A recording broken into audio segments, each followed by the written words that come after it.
Happy New Year, everybody. Welcome to the Tuesday, January 14th, 2020 regular business meeting of the East Bay Fund Board of Directors, our first business meeting of the new decade. The Planning Committee and the Legislative Human Resources Committee met earlier today and will report out under item 17. Can we have roll call, please? Oh, yeah, do I do the closed session thing?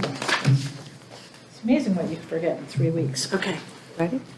Directors Coleman. Present. Katz. Present. Lenny. Here. McIntosh. Here. Melling. Present. Patterson. President Young. Here. Okay. Pledge of Allegiance. I pledge allegiance to the flag of the United States of America and to the republic for which it stands, one nation, under God, indivisible, with liberty and justice for all. Okay, things are a little different today. We're going to start with the election of officers to the board, and open nominations for the election, nominations for president of the board for 2020.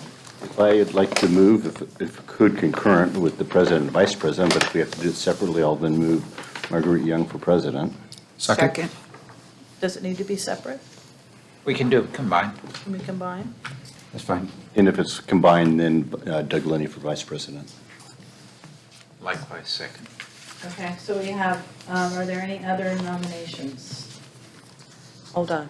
So John first, and I heard Andy, and then, so who's second for Marguerite? Actually, Lisa did. I offered Okay. that.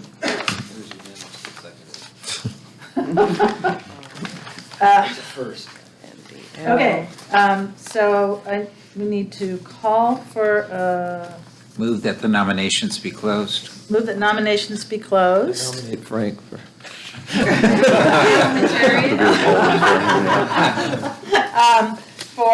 So the nominations are closed for both president and vice president, and we need vote. So all those in favor of the proposed Aye. motion? Aye. Aye. Any opposed? No, okay. 2020, next step is 2020 committee assignment preferences form. I actually have a question that I had intended to raise, but we've been off for a month. I have thought for some time that it would make sense to move the Human Resources Committee over to Finance and Administration and just have a legislative committee.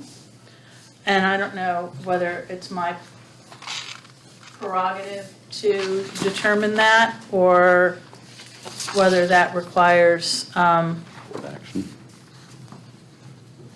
action. I think that would be board action. I don't know, to be honest with you, I don't know how the committees were made up or identified in the first instance. I got an information memo on this a while back. It seems to have just been kind of the way it's been. Right, and so we took an opportunity to do a little bit of research based on a question that you had raised. I don't know that the whole board got at this. I don't really know how the information was disseminated.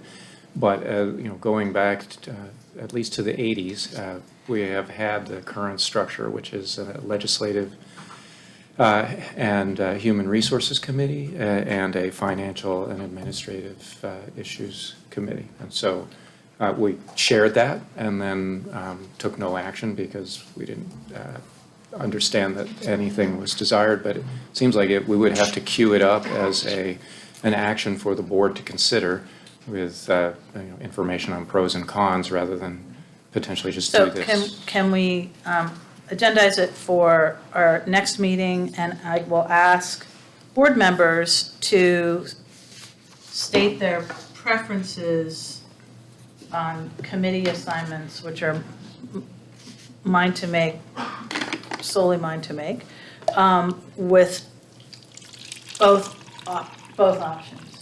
So if legislative and HR stay together, or if they are separated.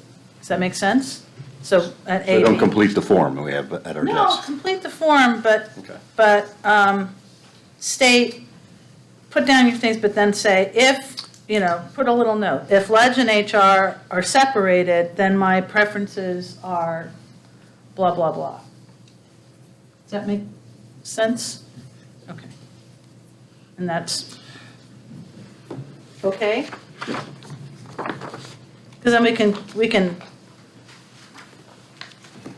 can cue it for action at our next meeting, right? Well, we can come back and provide an evaluation of sort of, I guess, an analysis, and then the alternative is to leave it as it is or to make the change, and talk a little bit about what that means by looking both at what we've had, maybe in recent past, considered, what are the HR issues that we've considered, and what do we see going forward. I mean, off the fly, I know that probably the biggest thing from an HR perspective that we'll be talking about is our diversity and inclusion master plan effort going forward. And so do you want to merge that into the Finance and Administration Committee and have it all together? Or do you want to continue to keep it separate where, as it currently is? Wow. And maybe you could express, President Young, why, I don't know that anybody else has been thinking about this, so what is it about the legislative topic that you view should be decoupled from the human resources topic? Is it appropriate for me to talk about that now? Because I'm not sure that it is appropriate. Yeah, I think we should just defer this to the next board meeting so it could be a full discussion about this. It more has to do with whether the two are related to each other than Okay. you know, Well, maybe we can like with talk, like. and I can get the benefit of your thinking as we try to construct this, because it was more, we don't have that at this point. Right, well, yeah, so understanding current rationale, previous rationale, et cetera. Okay? All right.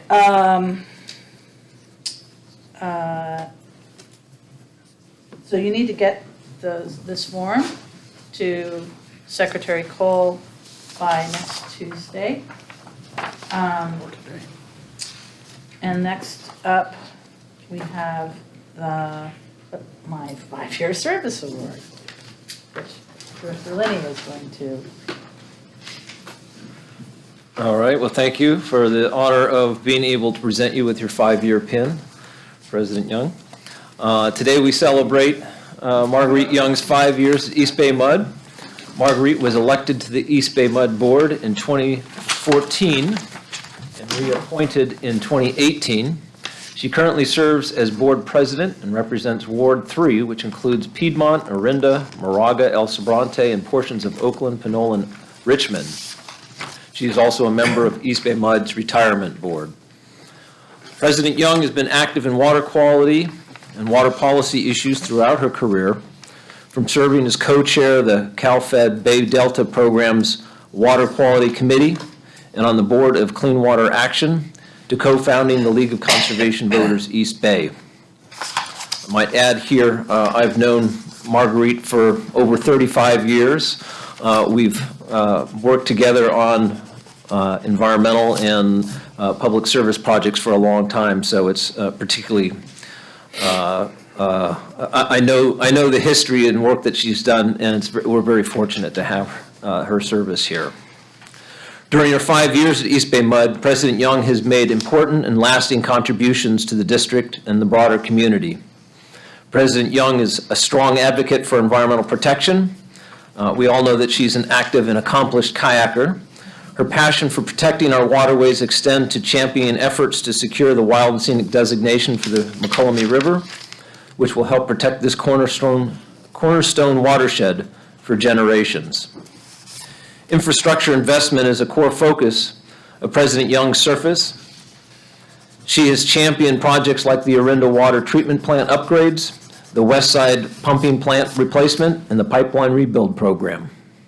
She has also advocated for increasing the district's investments in renewable energy projects, like the Duffel photovoltaic project.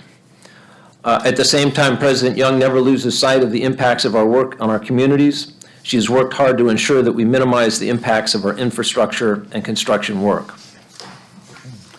I would also add that President Young has, both in her candidacy and in her action as a board member, championed increasing and accelerating our rebuild pipelines movement. In fact, stimulated, I think, it in her run for office. I'm glad to see that that has come through. It's been a very successful part of her leadership here.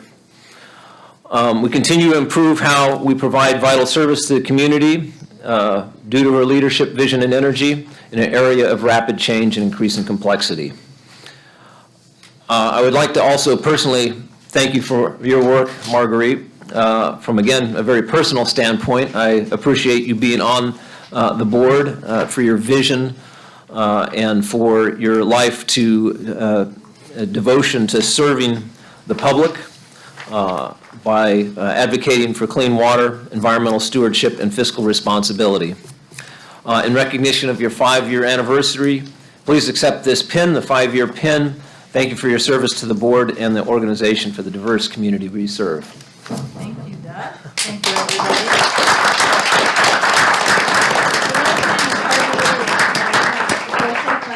Much more clearly than your 5-year. I'm still wearing my 5-year pin. The first one is the most important one.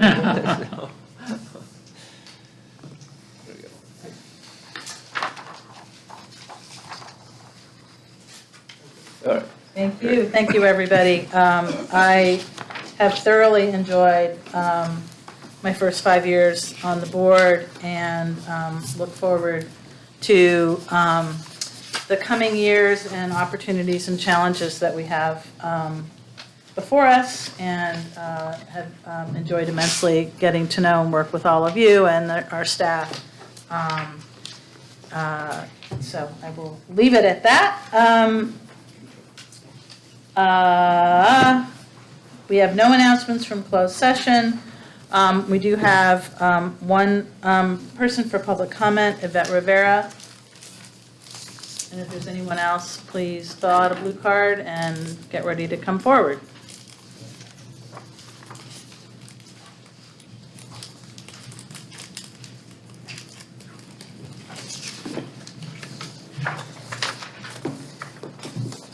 Thank you, Board. I'm not sure if everybody got a copy of the document. Distributors. I brought, last time I was here, I spoke about a federal Ninth Circuit court proceeding, Rivera versus EBMUD. On my way out of the board meeting, a ratepayer stopped me and asked me if I was still working here. I said yes, and he said, "So what is the case about?" I'm so curious.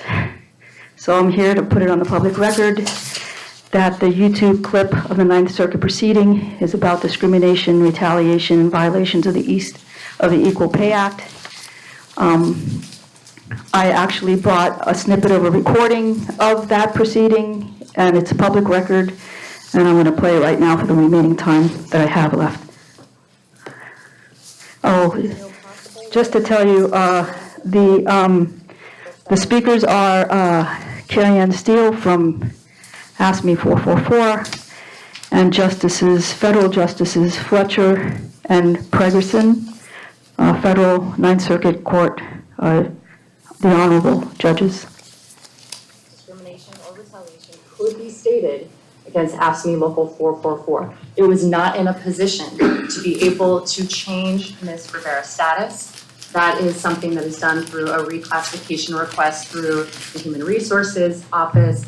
This was not about a provision that is in the Memorandum of Understanding, in other words, the collective bargaining agreement. That would be the domain of the union and something the union could be involved in. Discrimination if you fail to even, for discriminatory reason, pursue the rights of the plaintiff on the basis of gender, for example. not where, like here, there is access exclusively by the employee to the procedure, not by the union. But just to be clear, if an employee went to the union and said, I think I'm being misclassified, can you help me? The union would say, there's nothing we can do for you, go talk to HR. I'm not saying that that would be their practice and that there is necessarily a history of that happening here. What we are saying, and on the face of the complaint, it's evident that, and now through the developed record, it's confirmed that it's the employee's right of access to that procedure. The union is not involved. It's not a subject under the collective bargaining agreement. And certainly the union has no ability to determine whether someone's a supervisor. You may not have the ability to determine it, but I understood her complaint to be suggesting that, or the proposed amendment to the complaint maybe, to be suggesting that the union would be able to pursue a grievance or do something to help the employee, and that if they were doing that on behalf of male employees who complained but not on behalf of her, that would be the allegation. You can see the timer. Thank Oh, I you. didn't see the timer. I apologize. There is no timer. We heard it. The bell. All right, thank you. Yeah, thank you. Appreciate it. Okay. Moving along. We have the consent calendar, items 1 through 6. Well, What's going on? Somehow my agenda's weird. Okay. 1 through 12, and I think we're pulling item 4. and I need to pull item 7.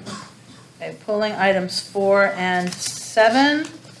Any other items members would like to pull for consideration? Okay. Do I have a motion to adopt the remaining? I'll do 1 through 3, 5 through 6, and 8 through 12. I'll second. Okay, all in favor? Aye. Any opposed? Okay, motion passes. Item 4, we do have a speaker card. Should we start with that, or? Why don't we begin Why don't the you present committee's the item and request then- with a staff presentation? Yeah, so I'll just say that we had a presentation of this at the Planning Committee this morning, and in lieu of a recommendation for going forward, we asked that there be a presentation to the full board on this issue, so we'd have a chance to discuss it as a board. All right, so we have Tony Montano, who's going to provide the presentation. He provided it this morning at the committee. Tony, is this pretty much the same thing as the committee this morning? Yes, Alex, it is the same thing. There's a couple of changes based on the comments that were made at the committee meeting today. All right. And so as the board is aware, based on review of the BD1, what we were discussing with the committee, and that was the second time we went to the committee, is a desire to secure or get the board to provide contract services that will allow us to do landscaping just during the summer months, because all of our other resources are currently being applied dealing with fire abatement, which is a very time-intensive activity, and that we really only need this during the peak vegetation growing season, and we don't need the resources during the winter months like right now. So with that, Tony, maybe you can go ahead. Good afternoon, President Young and our board of directors. Like Alec mentioned, I'd like to give a overview of the facilities landscape agreement that we're proposing in front of you today. Talk about some background, the proposed agreement and the work that's involved, and then a brief description of the union outreach that we've done to try to get agreement with Local 444, and then some next steps. So facilities maintenance and construction manages vegetation in approximately 400 facilities in the East Bay, pretty much covering our service area. And that includes water treatment plants, pumping plants, reservoirs, service centers, and administration buildings. The difference here is the water treatment plants, pumping plants, and the reservoirs tend to be in the neighborhood areas, next door neighbors to residents, whereas the service centers and administration buildings are typically in industrial locations. And we use a multitude of methods, manual and mechanical weeding, mowing, contract labor. So Civicorp has been an organization we've worked with for many years. We also use contract goats, grazing, and that is something we're increasing. And as Alex mentioned, this is a highly variable workload. We're basically talking about seasonal difference between the summer months, which in general is between April and October, and the winter months, the heavy winter months specifically of December, January, February, and sometimes into March. So one of the biggest challenges that we face is dealing with fire fuel abatement requirements at most of the facilities that I mentioned, like the water treatment plants and reservoirs that are in the neighborhood. These are driven by regulatory mandated fire codes, so we work with the city fire departments and the county fire marshals. And it's usually between April and October, and it takes all of our resources, and in general, we end up backlogging some of the other work, which ends up being the actual landscape maintenance at some of the administration and yard facilities that don't fall under the fire fuel abatement requirements of the cities. And what we're seeing now, and it's no surprise with the PSPS events and the wildfires that we've had in the past couple of years, is we're seeing an increase in workload, we're seeing an increase in public expectations, and we're also seeing a pressure that the public is putting on the fire chiefs and the local fire marshals to push us to get these things done sooner. And just as a background, the staffing level of facilities grounds has been pretty constant since FY10. So the past decade, we've had a pretty solid number of staff. We added a FY20 new position that we're working on filling right now. We were hoping to advertise today, but we're going to be advertising next week, and we're waiting for a department or diversity and inclusion office job fair so that we can hopefully get more candidates for that job. But that is going to be filled in the next couple of months is the expectation. So what we are proposing is to address the peak workload, pruning, weeding, and planting activities at our administration facilities, the yards, the AB, this building, Oakport, and the service centers. We're proposing a contract which is equivalent of about 2 to 3 FTE over a 7-month period. So a crew of a couple people working on and off during that period to address trimming and pruning and keeping the landscape that we pay for over time if this tends to be our backlog. And the contract is approximately $575,000 over 5 years. So we were asked to do a cost comparison. So the contract cost average per year is $115,000, and that includes prevailing wages as well as equipment. For a district forces, if we were to add one FTE, that's approximately $186,000, salary, benefits, overhead, and about $22,000 worth of equipment. Now, what we're doing is we're using the 1 FTE or 1.1 FTE to do an apples-to-apples comparison. In reality, we're talking about staffing would involve a 2-person crew during that period. And the 0.1 FTE is the fact that our typical productivity rate is about 1,600 hours, and that's pretty well established over the past decade. And we estimate that the work is around 1,720 hours, so that's where the 0.1 FTE comes from. But again, it's going to be a 2-person crew typically to accomplish this work. So we started back in September. Went to the local 444 contracting out meeting, gave them a courtesy notification that we were planning on doing this. We officially notified them via memo on September 6th. Then we attended a follow-up meeting on October 3rd to have a discussion as to whether or not we could reach an agreement and what their concerns were. And we worked with them until our final meeting was within November 18th, where we had another meeting, and we were unable to resolve their concerns at this point. So for next steps, you have the facilities maintenance landscape agreement in front of you for consideration. Like I mentioned, we'll be working on filling a grounds maintenance specialist position, and I hope to have that filled. If we advertise next week, it's probably a couple months out by the time we get a list and do interviews. And then we would like to come back in a year and have a review for contract utilization and staffing with the board of directors next year. Any questions? Let me just start out. So going back to your cost comparison slide, just to understand, the district forces here, that's the 1.1, so that wouldn't be 2 full-time people. That would be 2 temporary people, or? In this case, it's assuming 2 full-time people, and actually, the reason that is because the point 1 is actually another person backing up the second person when that first person takes vacation. During the year, we would need to get about 1,700 hours of work done, and our productivity rate is about 1,600. So in effect, we're using 2 people, not the full year, but the second person would have to back this person up, and it's assuming full-time.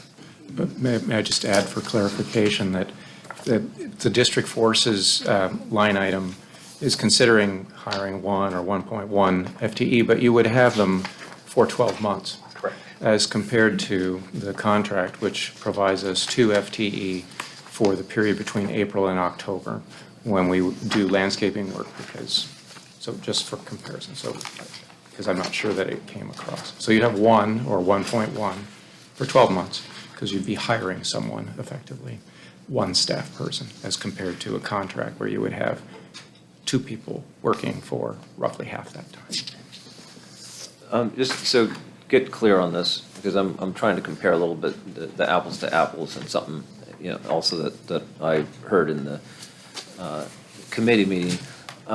So in any typical, or during this contract in June, how many people would actually be under the contract working?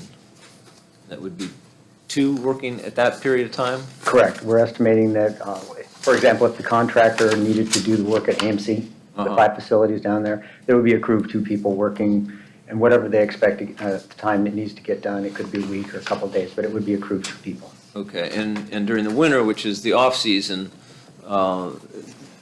so in December or whatever month it might be, how many people would be working? At this point, we wouldn't, from the contract, it Yeah. wouldn't be anybody. We would be using it. Okay, this is clear on that. And then for the district forces, how does that work in the comparison here? So what I tried to do here is show, like I mentioned, apples to apples, just so we have 1 person versus contract value.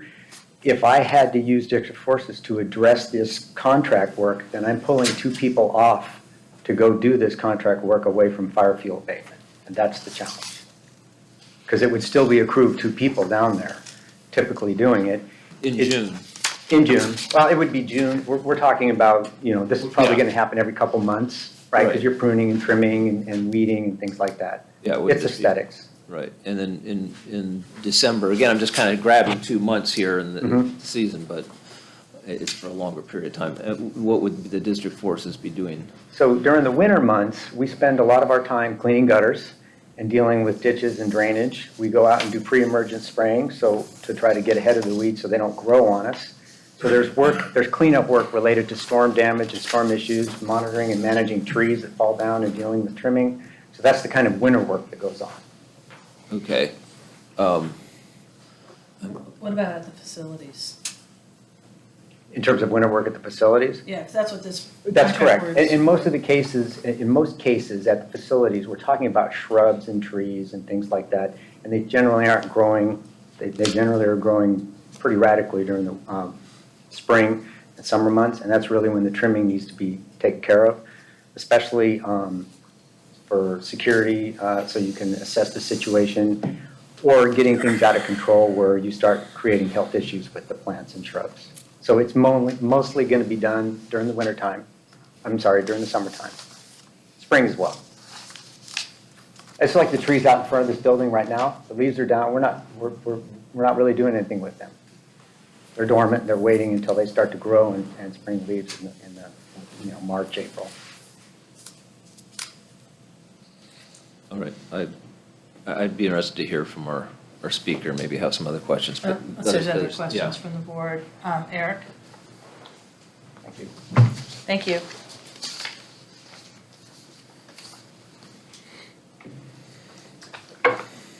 Good Eric Larson. afternoon. Introduce yourself because you're on video. My name is Eric Larson. I'm the president of Ask Me Local 444. And I appreciate that you use a committee exemption on me this afternoon, as I've already spoken with the special committee earlier this morning, opposing the contracting out of these ground maintenance specialists' work. I did want to acknowledge General Manager Coates' ambitious initiative to rebuild our distribution system by adding a substantial amount of district forces, plumbers, et cetera, in part of the pipeline rebuild program. But at least one of those positions was brought over flex staff from a grounds maintenance specialist.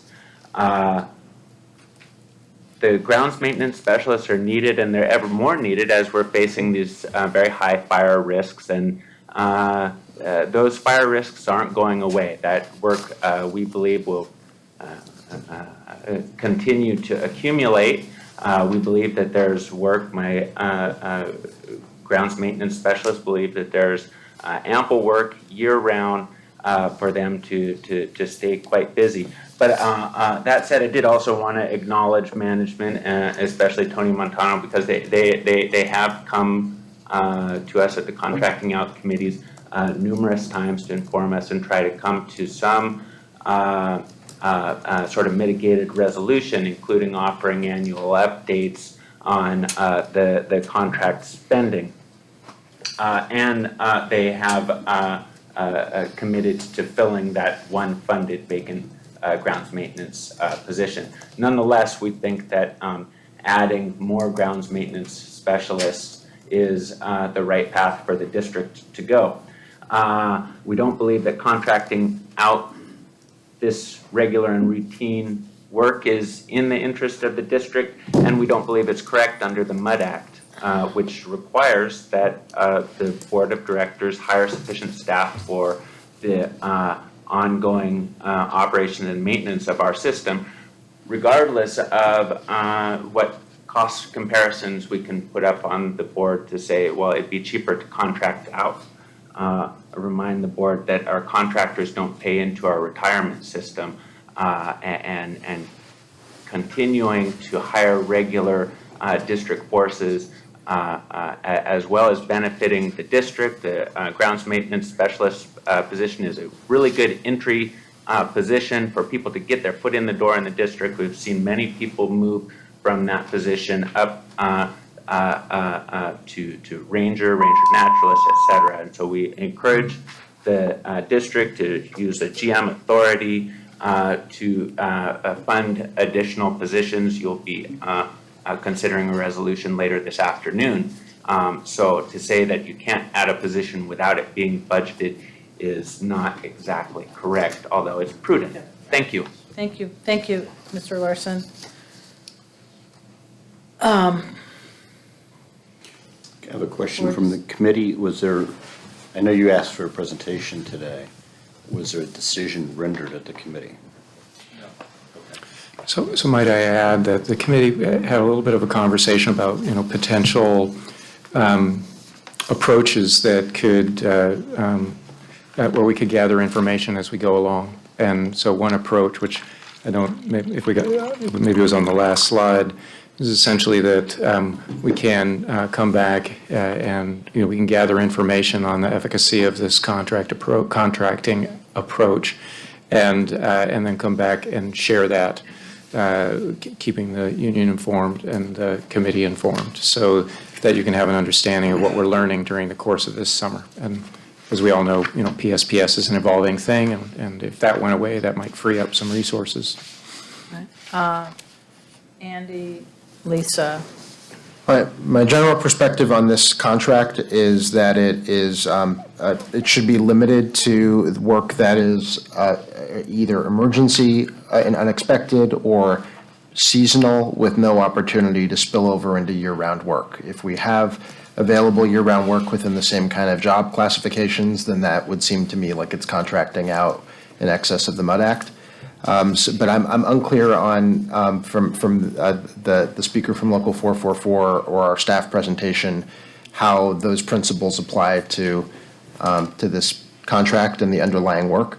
But those are the principles that I would like feedback from the staff on, and Local 444 if there was a further response to that question. Director McIntosh? Yeah, mine was just a question or maybe just a reflection, because it was something I did bring up earlier today in committee, and that's, let's review it in a year if this moves forward. But given that the contract put forth, it's a 3-year agreement, correct? 5 years, is it? 1 year. 3-year with two, Two one- Two yeah, options, so it's so- a 3-year agreement with 2 options to extend. Right. So it wouldn't matter if we did review in a year if we're stuck in a contract that we can't get out of. Well, the way these contract, well, can you speak to that before I? Yes, the way the So we promised the vendor no money. We basically have said, this is where we want you to do the work, how much is it gonna cost? And we can hire them to do and pay them. And the contract can be terminated if we have no more need for it. So the idea is to review and understand what our work scope is.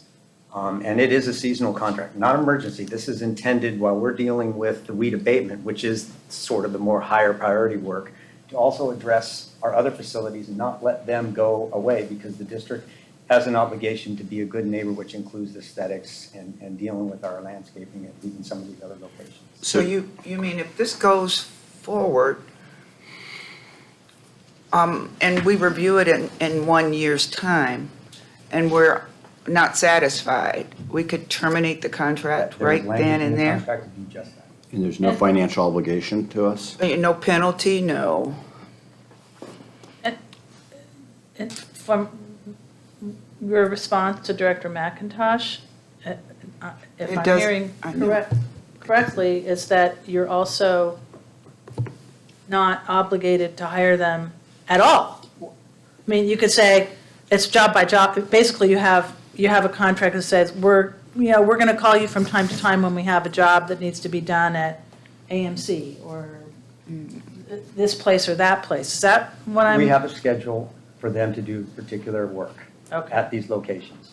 Contractor, we did a bid, a proposal process, and we had 2 contractors. This person is going to be the person we're going to go to. They've agreed that they're going to charge us this much money if we ask them to do these locations. But the contract has language in it that allows us to terminate the contract if we're not satisfied with their work, or we have other ways of accomplishing this work. It's not uncommon that we have the right to terminate contracts. Director McIntosh, did you have more? No, I'm Director Lenny? So I guess my last question, I think, is just about the idea of district forces, but that they would be temporarily hired.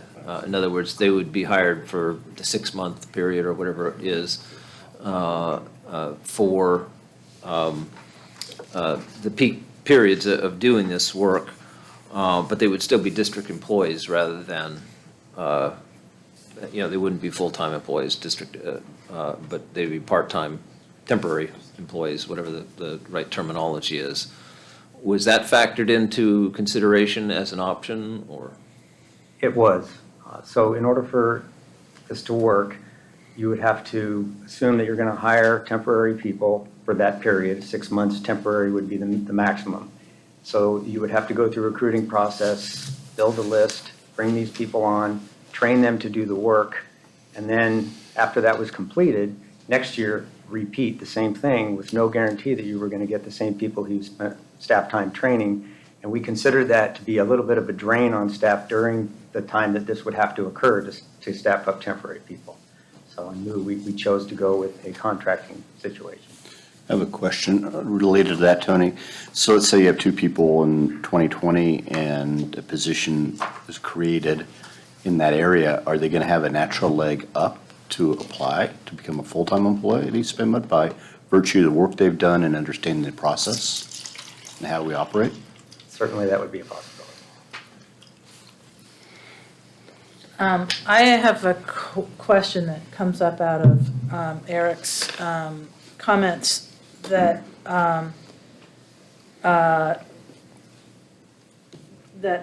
was it whether there was an individual who was moved from grounds maintenance to rebuild, or whether it was a position that was moved? It was a position. A position, so it wasn't actually unfunded grounds specialist position that was reallocated through the position management tool to, I believe, a paving raker B. Okay. Well, I guess what I'm wondering is if, since we're increasing staff in rebuild, and we're going to continue to be increasing staff in rebuild, and there are positions that are at a similar level of skill, if there isn't some also way to think about actual cross-training. I know it's a big, potentially big conversation, but, you know, where somebody who's a paving raker B at certain times of the year becomes a ground maintenance, becomes available to do part of a grounds maintenance team another part of the year, and you take what almost isn't a full position in one place and what almost isn't a full position in another place, and you combine them so that then you've got this, you know, sort of the staffing that you need. We can have that conversation. That has been discussed before. There are differing views on flexibility within our cross classification views. So we'd be glad to have that conversation. And I'm speaking, we'd be glad to have that conversation with Local 444. It seems to me that there's room for more discussion about how this might proceed in a way that addresses. I would like to see Director Katz's questions about the MUD Act addressed, and have some more discussion about whether there are some opportunities as we think about our expanding staffing period to look for opportunities not to contract out when we could anticipate that over time and in the future that the demand for positions in certain areas is going to increase. And I think that's true in ground maintenance specialists, PS, power shutoffs, or not. You know, we're going to be facing more demands in that area, which means more staff, and so. So may I seek clarity on what you're suggesting? I'm saying that No. you should have another meeting. So just to share, so what we're seeking to do is to get ourselves ready for a season that begins just a few months from now of dealing with vegetation. And so, you know, we can have a further conversation with the local, if that, is that what you're asking? Yeah. And seek to, and then come back, is that? Yeah, well, and, I mean, it 'Cause sounds it's- like there's recruiting that's going to happen for one funded position. There will be a list created out of that you could hire from. I'm guessing, you can hire one person, you could hire two people. Well, we would If need- yeah. if we make a different decision about the contract. We would So just need- if we didn't have a position that we were going to be recruiting for, then that would be a more of a head scratcher, how do we do this in time? But we're going to be recruiting for somebody that needs to be up and running by the time, you know, weed whacking has to happen, starting in May or whatever. Then, you know, we're actually getting ourselves prepared for either path. I'm assuming, you know, it's a landscaping contractor. They either get the contract or they don't. They either I mean, they're not, part of the reason you hire a contractor is that they're ready to go. So it seems like we have some time. I mean, not a ton of time, but some time. Marguerite, I understand what you're saying. I offer something a little bit different. I would say that we should move forward on this, have the discussions. Based on what Tony said, if those discussions warrant that we need to do another position, we can cancel the contract at that point in time. But I don't think we want to have our, put our people at risk potentially in what the kind of work they're going to be doing, if it's fire related or whatever else. I guess we could move forward on the contract, have those discussions, it's parallel discussions, and if we find that we need to create another position or whatever, that can be done and the contract can be killed. And once the new person is hired, if that's what it's going to be. But allows us to do the work we need to do. How much time do we have to pull the trigger on this contract if we were not to approve it today? And still be okay? Well, the person that we're talking about hiring is factored into the contract, so that's not, if we hire this person, then I don't need the contract. No, I'm talking Okay. about RH, whatever. The contractor. Weed abatement typically starts as early as March, depending on the rains. No, I'm asking Rubicon, when do we lose the opportunity to engage in this contract with Rubicon? They were expecting us to decide it today. If we didn't do it today, what's our, last time to pull the trigger with them and still be okay if we decide that's what we have to do? Can we put this off until our next board meeting? Just 2 weeks. Yeah, we can, obviously, but I'm just not sure what we're going to gather between now and then. We can work. I kind of think I'm leaning towards where John's going. Oh, my God. The fact that, sorry to give you so much shock. That we have so much flexibility with this contract, that gives us a lot more options. And I think the only reason to put this off would be to put more pressure on the staff to come up with a solution or something that might be different. And I don't feel like that's what I'm intending or trying to do here. It feels like there could be a solution, and I'd like to see some more discussion.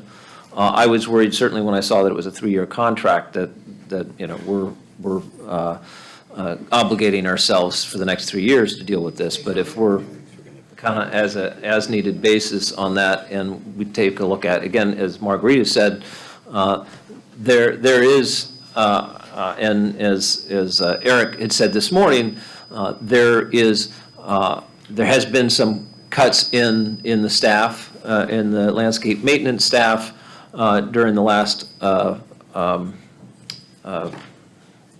do we call it? Several years. The hiring freeze, thank you.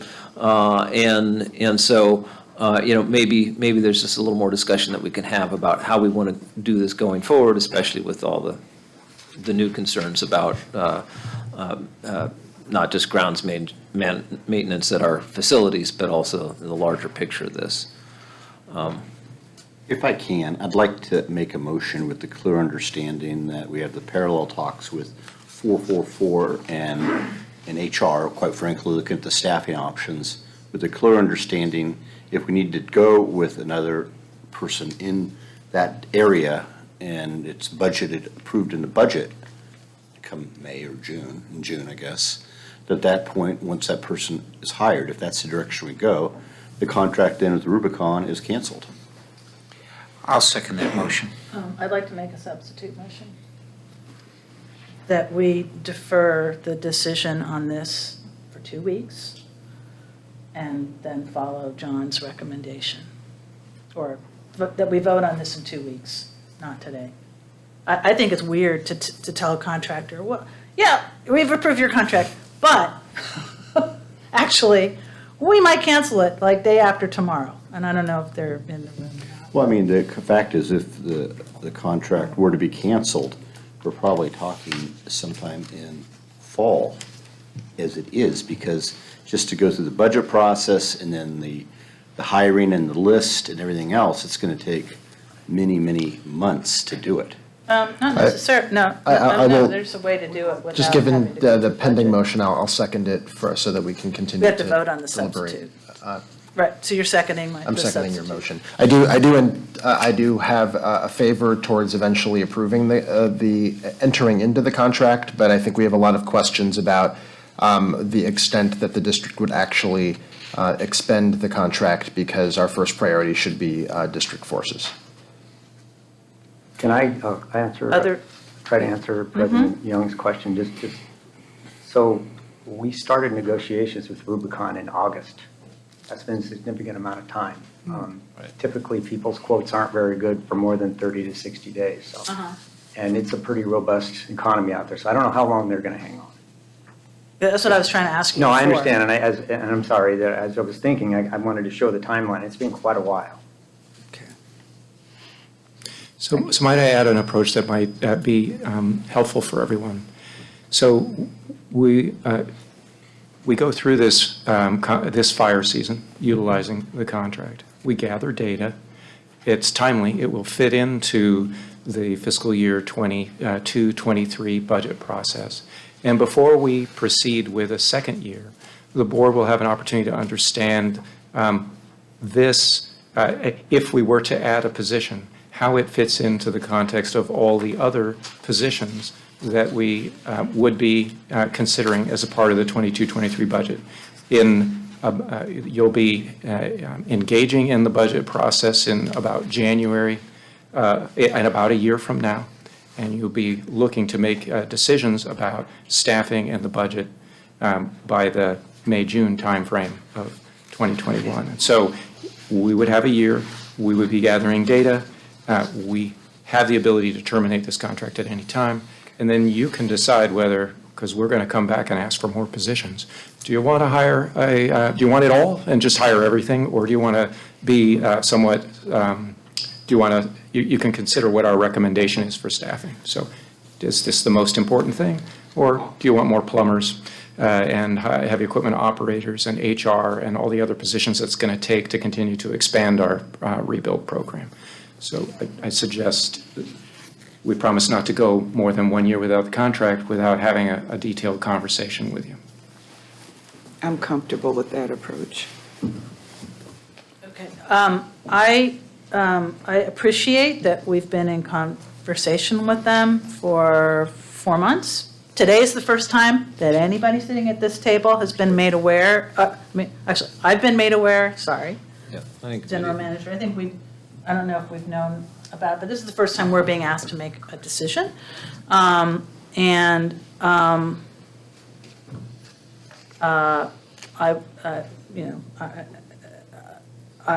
2 weeks hopefully keeps them still at the table, understanding that there are issues that, still need some discussion and understanding on the parts of board members. And so with that, if there's no more discussion on the substitute motion, I would call for a vote on the substitute motion. All those in favor? Aye. Aye. Aye. Let's roll call that just like. Yep. Okay. Director Coleman? No. Okay. Katz? Aye. Lenny? Yes. McIntosh? No. Mellon? No. Patterson? No. Young? Yes. Okay, that fails 4-3. Okay. On the main motion, let's do roll call. Okay, main motion with, and Director Coleman said with parallel talks with HR and 444. We With the- want to include, With the To understanding. approve the contract and continue conversation with the union and staff regarding long-term. With the understanding if that the contract can be canceled at any point in time. That's the way Tony's described what it is to us, so. I asked for a review in 1 year. I like that better. Okay. Review in 1 year is That's fine. the staff recommendation, I think.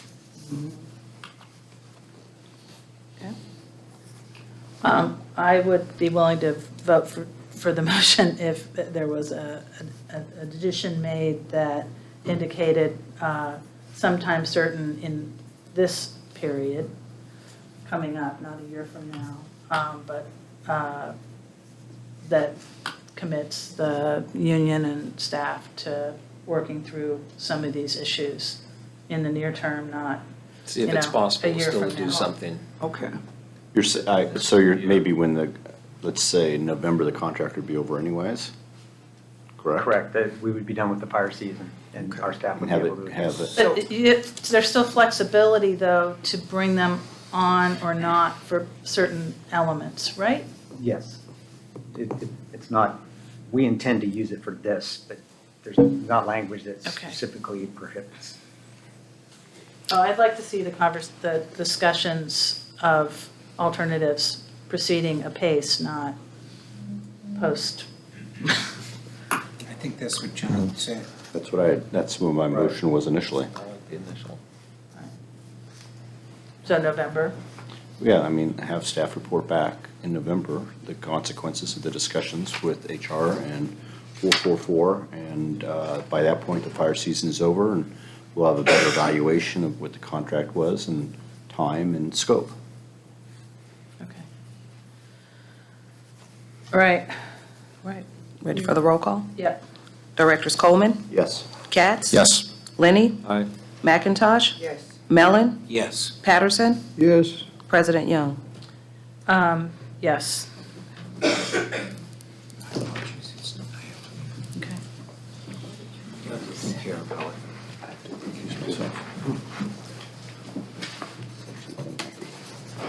Tony? Reminder this morning.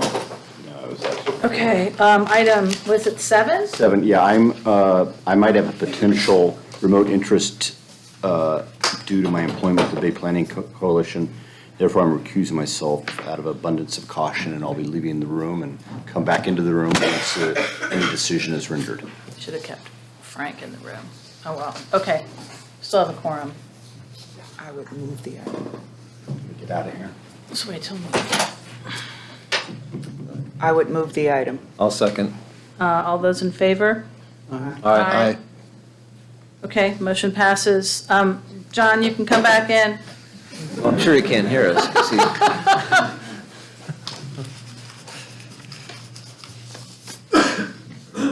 Okay, let's run to determination and discussion. Legislative update.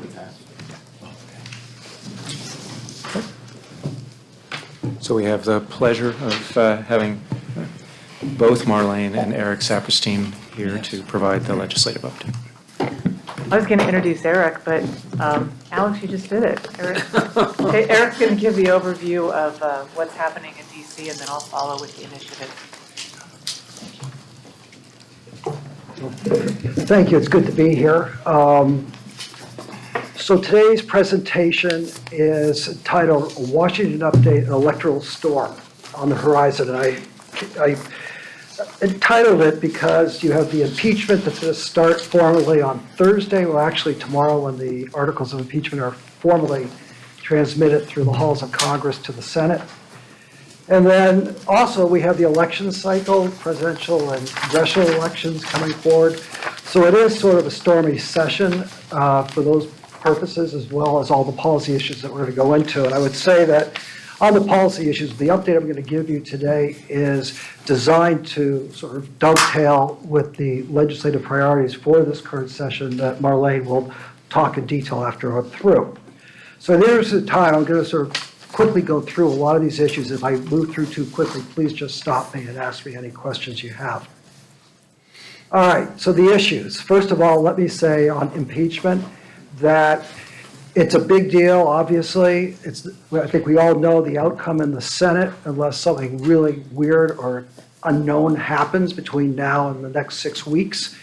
But it isn't going to affect the issues that we care about. And at the end of the day, it's almost like two tracks, trains going on two parallel tracks. We've got the policy issues that actually are being debated in the House and the Senate, and then we've got impeachment. In the Senate, for the next couple of weeks, as I said, 6 weeks or so, we're going to have nothing going on except for impeachment. But in the House, efforts will continue apace. And there are three sort of top-tier issues I want to talk about today: legislative, regulatory, and the campaign 2020, because it does factor into what's going to happen in the coming 6 to 8 months.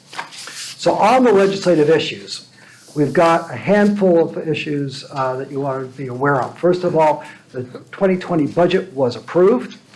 Had its impact on 2021 spending, I'll get to. Water supply reliability and Western water issues in general, both Central Valley project operations as well as alternative water supply needs, firefighting and what have you. Infrastructure policy and contaminants of emerging concern, which is a header to issues like PFAS and other sort of alphabet letters of chemicals that are forever.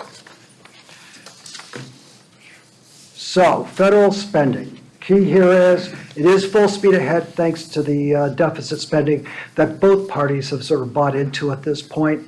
The budget deficit for the past cycle was $1 trillion, bringing the national debt to $23 trillion, and we don't see anything stopping the way that Congress is going to appropriate funding for domestic and national security programs in the next year, because the budget agreement that was entered into this past year sets the baseline numbers for 2021 also. The good news is, though, that the decisions that were reached are all supportive of the district's policies and priorities. First of all, on the State Revolving Loan Fund program, a combined amount of $3 billion that funds water, drinking water, and wastewater infrastructure needs through the State Revolving Loan Fund. That $3 billion is basically a almost near record high funding level from the federal government to the states, translates into about $100 million for wastewater, about $90-odd million for drinking water at the state level. Water Smart, which is water conservation, smart meters, anything in between, $55 million, that's a record amount of money. There's a new program for combined sewer overflows and stormwater management. $55 million was what we thought was going to happen. This needs to be updated. $28 million was the number that was agreed to in the conference agreement because, or excuse me, $28 million is there. $28 million was agreed to support grants to communities to help improve the control of stormwater and combined sewer overflows. It's a start. Originally, it came in at about $60 million to $90 million, but they had to cut spending, and that's where some of the spending cuts were made. Water recycling sees about a $63 million funding. That's important because it's a record high funding level again.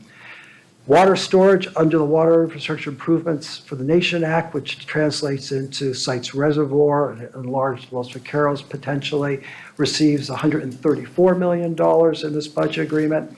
And on Central Valley Project Operations, which is storage, which is barging of salmon and operational changes and studies, a $40 million bundle of money. And then finally, in the spending bill, there was a piece of legislative language that renews the underlying Bay Delta program. And that's important because the renewal basically creates authority to fund storage projects beyond just the ones that are out there right now, like sites and large Los Vaqueros. So that's sort of where things are as far as sort of top line numbers for programs that we're interested in. Looking ahead on infrastructure, a couple of thoughts I want to make. First of all, it's sort of been the joke every week is an infrastructure week in Washington over the past 3 years, but it does remain a key congressional debate topic. We have a couple of bills that are making their way through both the House and the Senate, varying stages of action. In the House, most importantly, we have something called H.R. 1497, which is the Water Quality Protection and Job Creation Act.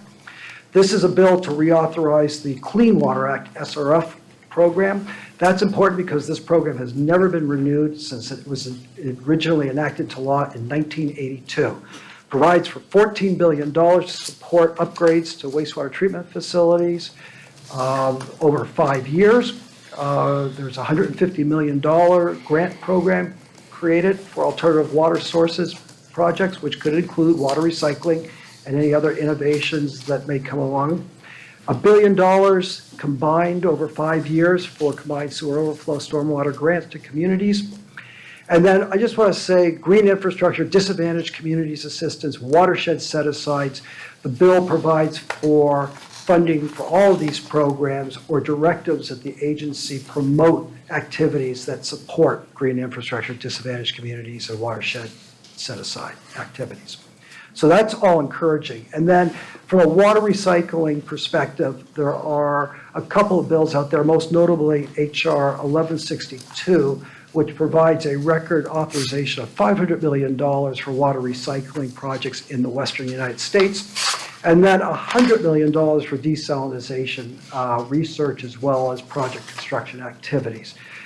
This bill continues to be sort of pending status before the Committee on Natural Resources in the House.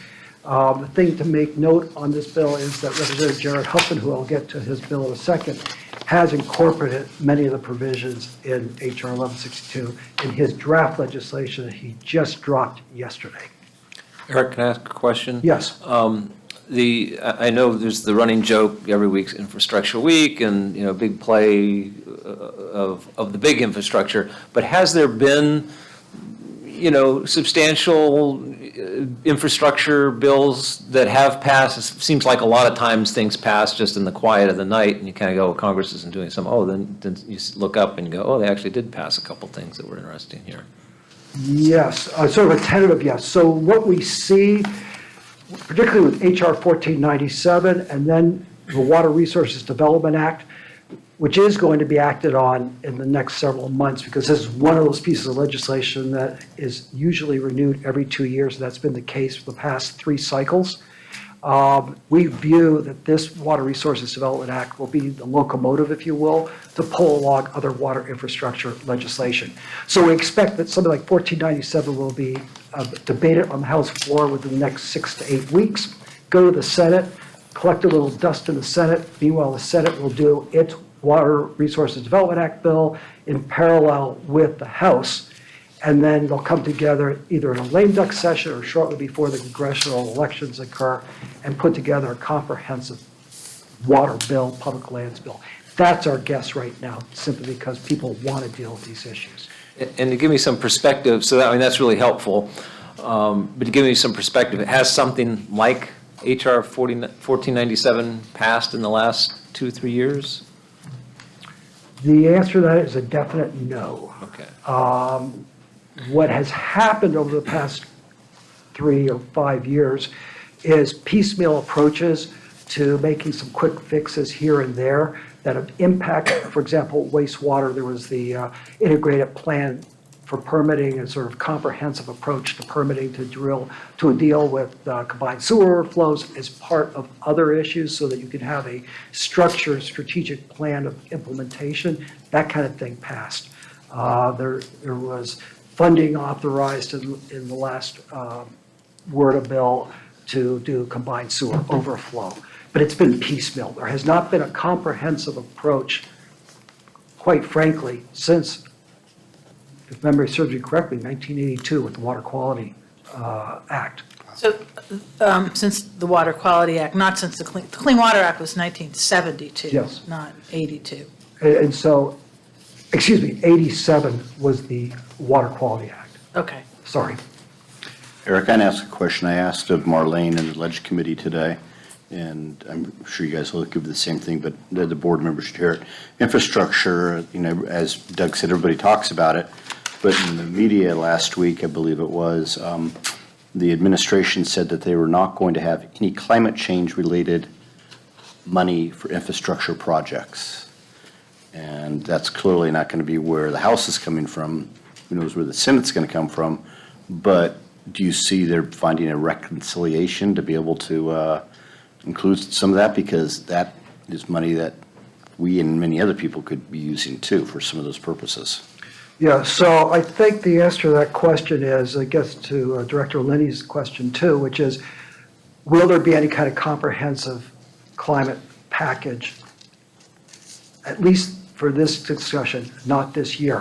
What will happen, I think, is the House side, the Democratic majority, will issue their report on climate response and legislative policy options end of March, sometime in April. That will serve as a mechanism to put things into bills like WRDA, if it is a sort of a massive package that could address some of the climate issues. But I think it would be only fair to say that a massive or at least comprehensive climate package is after the November elections in the next Congress at this point in time. Thank you. Okay, so in the context of infrastructure and what have you, I mentioned disadvantaged community assistance earlier in the appropriations bills. Most of the miscellaneous bills out there that address water infrastructure have as a priority disadvantaged community assistance, whether it's through subsidies to borrow money at low interest rates or negative interest rates or loan forgiveness, or for the matter of disadvantaged community ratepayer assistance, programs proposed that would mirror what was on the East Coast known as the Low-Income Heating Assistance Program of many years ago to provide actual dollars to folks to meet their ratepayer needs. So that's out there. And this is all tied up also with environmental justice. It is a major piece of the debate when we talk about water infrastructure in general, and it will continue to be. So whether you see disadvantaged community assistance or environmental justice, all these things are in the mix for some kind of attention when Congress does any kind of water infrastructure efforts. Similarly, contaminants of emerging concern. We had the Flint, Michigan situation years ago. Now we have the PFAS concerns and cleaning that up for those who are reliant upon groundwater supplies that are contaminated with PFAS. What's interesting, below sort of the public noise about PFAS, the legislative language that was adopted as part of the Defense Authorization Act last year, and the legislative language that was passed out of the House in a bill called H.R. 535, the PFAS Action Plan, all contemplate that you address EPA or whoever is responsible for it, PFAS, but also contaminants of emerging concern. There is a general acceptance at this point that the thousands of chemicals that aren't being regulated right now need to have higher priority and attention. So I think what you're going to see, and you're seeing it right now with the PFAS agreements that have been reached to date, is increased monitoring requirements imposed upon water agencies to find out what is in the water supply relative to contaminants of emerging concern. So that's where we are on that point. Yes. Is that different than the candidate contaminant list, or adding to it, or what's the? Yes. The way it works is you've got your contaminant list, and then you've got your, quote, unregulated contaminants. Well, the candidate contaminant list is unregulated also. Right, but as far as, I'm sorry, when you've got your MCLs, when you have to regulate, you have to, but then there's a whole host of other, quote, unregulated contaminants, but they're looking at them. Right. And so that's where the focus is starting to turn, that EPA is being told, or water agencies will be told, to start paying more attention and monitoring for those types of contaminants. And in the language that was adopted, those types of directives are outside the limit. Okay. There's a list called the candidate contaminants that has, what, 37 unregulated chemicals on it right now that already require some level of increased monitoring. Very few of those have moved from that list to anything called regulation in decades. There might be a couple of exceptions. Chromium might be an exception. And in California, it's a little different than the rest of the country. So we're talking about that list moving, getting priority, and things that have not even made it to that list getting into the process. And the distinction I just want to make is those other contaminants are not precluded from being looked at simply because they're not part of the 37 or whatever EPA is tasked with. Yeah, got that. So that's progress, if you will, to moving, to getting information. It's not requirements to clean up yet, if that makes sense. Yeah. Okay, so moving on other infrastructure slash sort of California-centric resources issue. Wind reauthorization, that's the Water Infrastructure Improvements for the Nation Act. It needs to be renewed, the California provisions. A bill, S-1932, is out there, sponsored by a senator from Colorado, co-sponsored by Senator Feinstein. You can see what the key elements are of the bill. The most important from a policy perspective is extending the expiring Central Valley Project operations provisions that includes things like operating the cross-channel gates, which is important to the district. This bill is essentially locked up in committee over concerns that the way it is written, it would expedite storage project construction decisions. And so our sense right now is this bill probably is going to be sitting in committee for some time. If it has a chance of moving forward, it will only move forward if Senator Feinstein agrees that to modify the review and approval process of storage projects so that we don't enter into a protracted debate that was experienced with, for example, the Shasta raise and the concerns that if you move forward on constructing a Shasta raise, you'd have conflict with the state's water priorities and conflicts with wild and scenic rivers and what have you. Until that's resolved, 1932, I think, sits in the Senate Committee on Energy and Natural Resources. On the House side, a little bit more progress. Representative Jared Huffman, who all of us know is a very big promoter and supporter of ecosystem protection, fisheries, habitat conservation issues, as well as supporting groundwater banking and water recycling and sort of off-stream storage projects, has introduced legislation, as I said, just yesterday, or draft legislation just yesterday. And that legislation focuses on increasing funding for water recycling projects, increasing program support for habitat conservation, salmon restoration activities, all manner of habitat and general conservation efforts, and collaborations among water agencies, NGO community interests, sort of a mix of sort of how do we get to yes on conserving our water supplies and minimizing the need to construct storage projects. And I would also note in the Huffman approach that it is more about getting the job done than to do more studies. Or to paraphrase your former governor, Representative Huffman wants to do stuff as opposed to study stuff. And then, of course, there's the other side of the equation. Ranking member Tom McClintock has legislation pending that would effectively renew the operational standards of the WIN Act for the Central Valley Project, expedite transfer of water supplies south of Delta, reorder, shall we say, the priorities of fisheries versus consumption by M&I or agricultural uses. Most notably, it's sort of a wish list of, shall we say, the other side of the political equation on water supply issues in California. Most notably, just for giggles maybe, there is a provision in there that would move all of the unspent high-speed rail monies from that account of the Transportation Department to the storage account at the Bureau of Reclamation to construct new storage facilities on stream. You know, the bottom line is, because the House has ruled by the gavel, that the McClintock legislation would have a very, very tough time making it through the committee that is chaired by Representative Jared Huffman. I'll just leave it at that.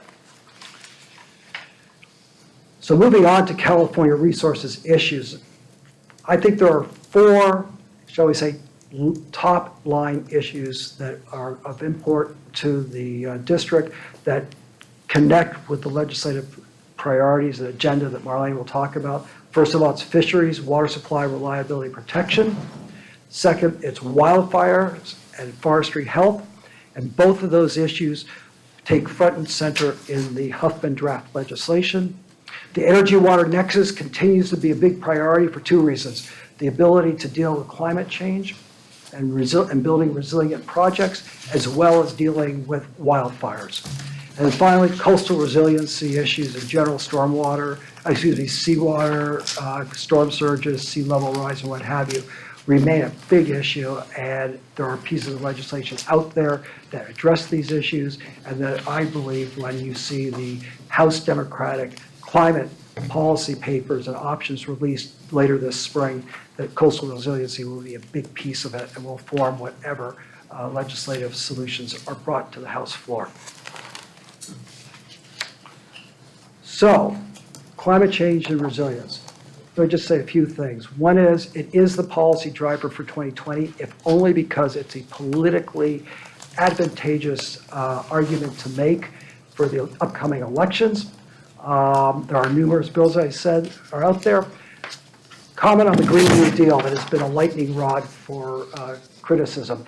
The Green New Deal is simply an aspirational document upon which the Democratic plan will evolve, and it is not the end of the world. And it is basically, as I say, aspirational in nature to sort of help start the debate and move the debate forward. So I think what you're going to see is a lot of debate in the House and then the Democratic Senate members will join in, and this will continue to be both a political and a policy argument in the next several months. But again, we won't see anything until the next Congress and the next administration takes over. And then regulatory. I say it's under the radar screen. It is and it isn't. But it's one of those things that people, unless you're deep in the weeds, don't really think about. The administration will shortly issue its new Waters of the United States rulemaking. You can bet that that rule will basically limit the number of waters that are subject to regulation by the Clean Water Act. Bottom line is, when they issue that final rule, it will go quickly to a court for litigation purposes and spend the next several years in court. So I don't see much changing in the near term on which waters are regulated and which are not regulated under the Clean Water Act. It will also change quickly after the next election. Yes, and that's, yes, Director, and you make a good point, that assuming how the election works, all of this can be pulled back or go on steroids moving forward. We just have to wait and see. Is the administration with rulemaking able to undercut the court decision that was in Minnesota or West Michigan on waters of the state, going back a number of years ago? Well, the administration is trying to essentially give, if I understand the question, move the debate away from, say, case-by-case designations of which waters are subject to regulation, and just sort of clearly point out that unless I gotta be trite, unless you can float a boat in it, it's not a water of the United States. How big of a boat? Well, the way that David Swift defined it was a paper boat, in fact. Correct. I believe, Yeah. something like that. The Water Reuse Action Plan, I just threw that in, EPA towards the end of February is going to finalize across the federal government action plan to promote water reuse. No money in it, but sort of a roadmap, if you will, on how all the various federal agencies can work together to promote water recycling and water reuse in general, using their various authorities. Will this reap benefits? Unclear, but at least for once in a long, long time, maybe the first of them ever, the federal government is now coming out and forcefully saying, we need to do more with water recycling to deal with climate change, deal with droughts in general. I have to ask, does Mr. McClintock support that, since he's never supported water recycling before? But I'd be happy to take a bet on that, as long as I can say no. NEPA rewrite, I just put that in there because it's been in the papers. Again, this is a little bit like the Waters of the United States rule. NEPA hasn't been revised since it was first passed into law, probably about 50 years ago. There's a lot of things that maybe in a perfect world you could revamp or modify to address the world we live in today. But what the NEPA rewrite that the administration has put out is essentially a streamlining effort to just move projects to construction as quickly as possible. It is a wish list without, shall we say, broad support outside of the administration supporters. My guess is when this NEPA rewrite, which will be issued in the Federal Register in the next probably the next month or two's time, will quickly end up in court and be litigated for several years.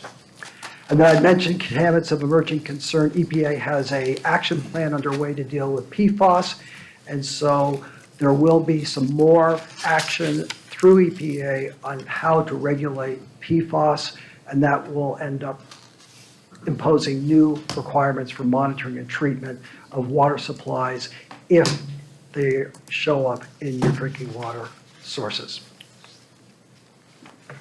I also want to just say, as of this afternoon, two members of the House of Representatives, Representative Debbie Dingell and Representative Pappas from New Hampshire, Dingell from Michigan, have spearheaded a resolution which is non-binding but has, I think, 70 co-sponsors right now, demanding that the Trump administration cease and desist on the EPA rule rollbacks. It's a statement that essentially creates visibility on what is going on at EPA and what should or should not be done by Congress. And we expect that that resolution will be moved forward through the House in very quick order. So we get to what I would call the fun part of the presentation, the congressional election cycle, and it has incredible, as you know, impact for what's going to happen beyond November. So here's where we are. Right now, you have the House with 235 to 139 members, a Democratic majority, 218. Senate, it's 53 to 47. In the House, you've got 45 Democrats, 7 Republicans. There are 2 vacancies right now. In California, you know you have 2 senators. So here's the outlook for the House. There are 41 freshman Democrats.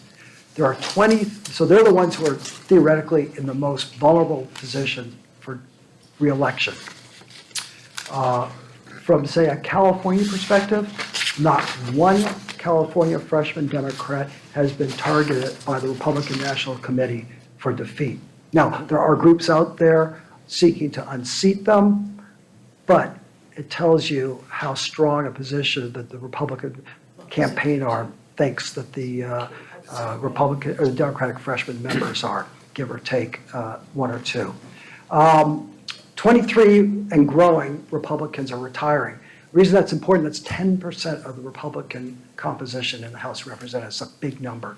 So even if you say 1 or 2 or 3 Democrats that are freshmen were to lose, there are a whole bunch of Republican slots that are open that are going to be subject to maybe moving to the Democratic column, depending on how turnout goes. And then there are 6 Democrats retiring, and you know they are all in safe seats essentially, so they'll be Democratic. And then finally, some state maps have been forced to be redrawn due to questions about how the lines were drawn to disadvantage minority communities, most notably North Carolina, which will also buttress the Democratic majority to come back in November. Senate outlook is a little bit more fun. There are 23 Senate Republican seats up. 4 of them right now are at risk, and that's real at risk to go Democratic. There are 12 Senate Democratic seats at risk. Only 1, or up for re-election, only 1 is at risk, that's Alabama. And so you look at that situation, and we don't know what surprises will occur between now and November, but there is a real possibility you could have a 50-50 Senate, and that puts the presidential contest in a different light other than the concerns or whatever you have with the current activities. So I say that because if it's a 50-50 Senate, the vice president casts the tying vote on any policy issue. Well, what about for the Senate Majority Leader? Would the Vice President also cast the vote for that if it's That's right. That's right. But before that might happen, there'd be a feeding frenzy or maybe an auction to see who they can pull to one side to the other, go from to Republican to Democrat. And then the presidential election cycle. So I said the impeachment early on would have limited impact, and that's because of the polarization. Everybody knows that. The real issue is the shifting numbers in the suburbs, and the one thing that I want to point out is geriatrics.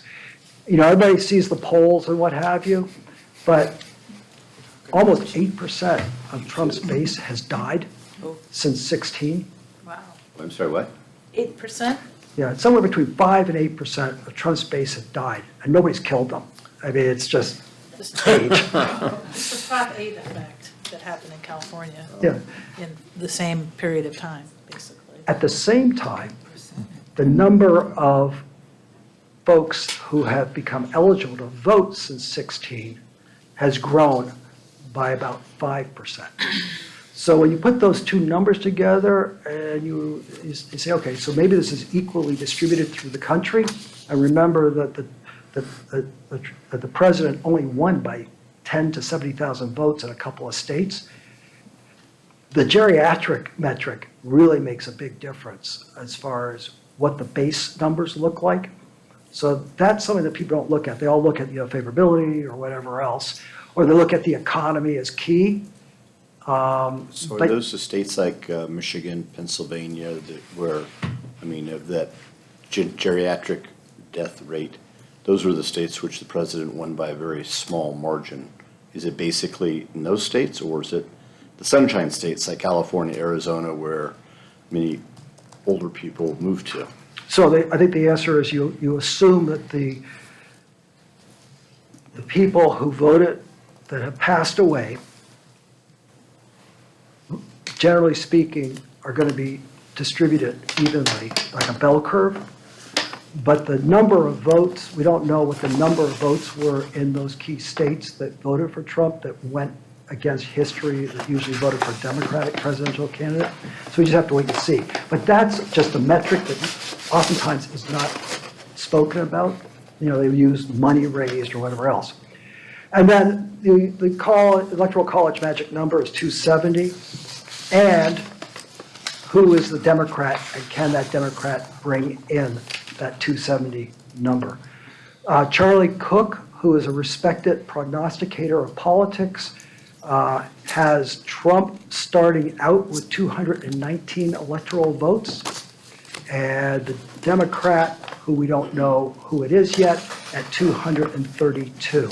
That's just based on the past election, plus the uncertainty of the narrow path to winning the Electoral College, which is 5 states. Unfortunately, California doesn't factor into that, except as a cash register.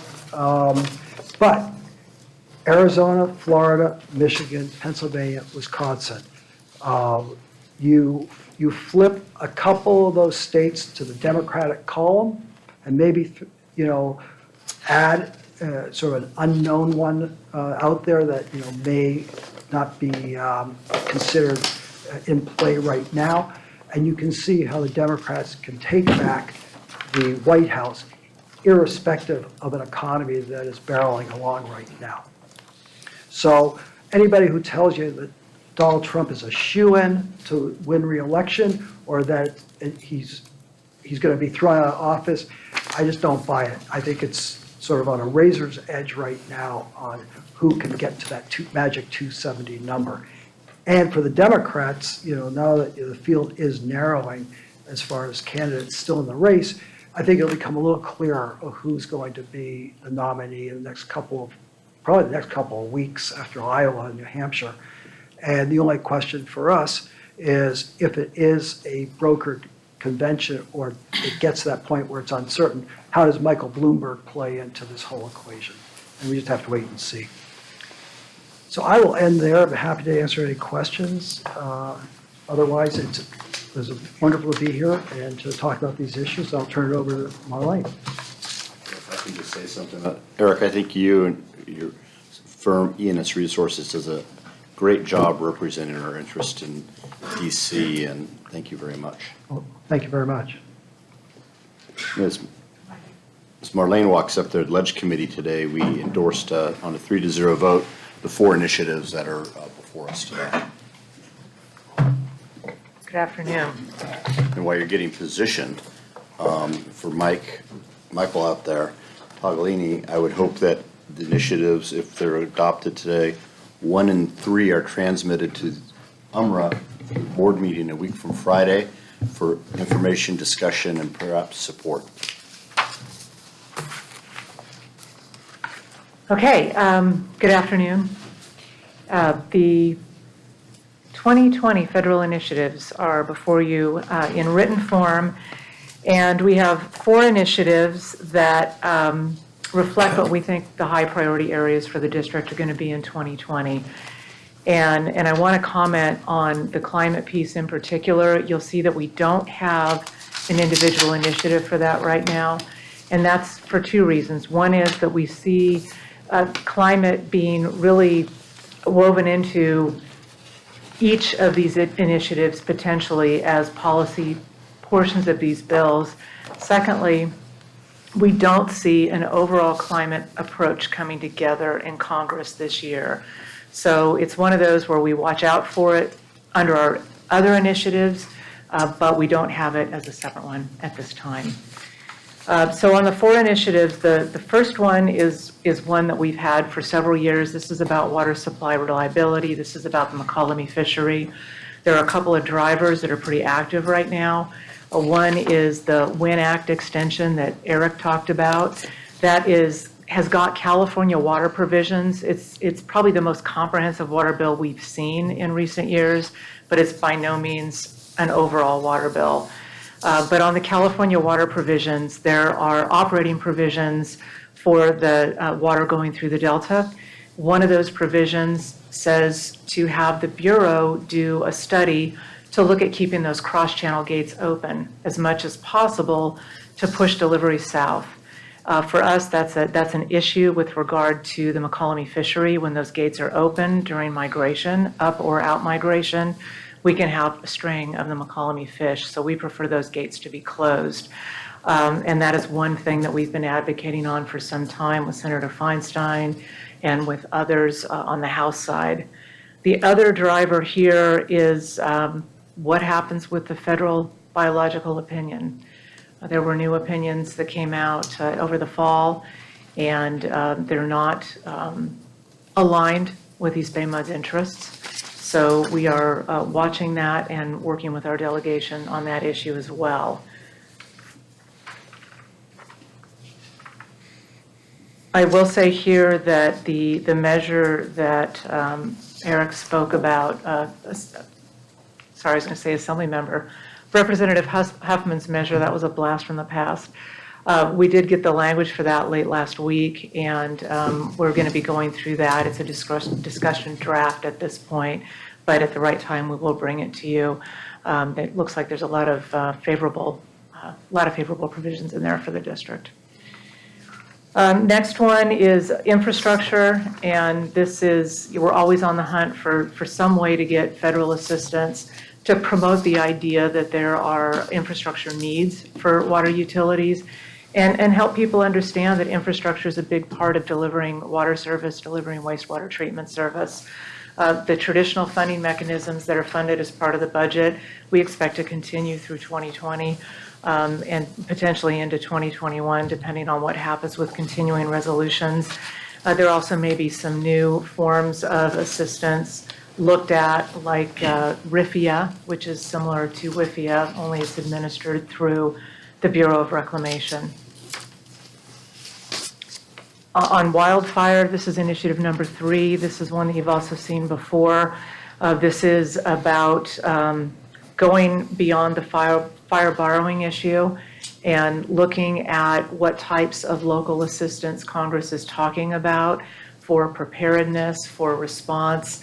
Is there a way to have, for example, the work that we do preparing for the shutoffs to get some sort of federal assistance? So those conversations are ongoing, and we're proposing to engage both directly as appropriate and also through UMRA, certainly on the restoration type activities.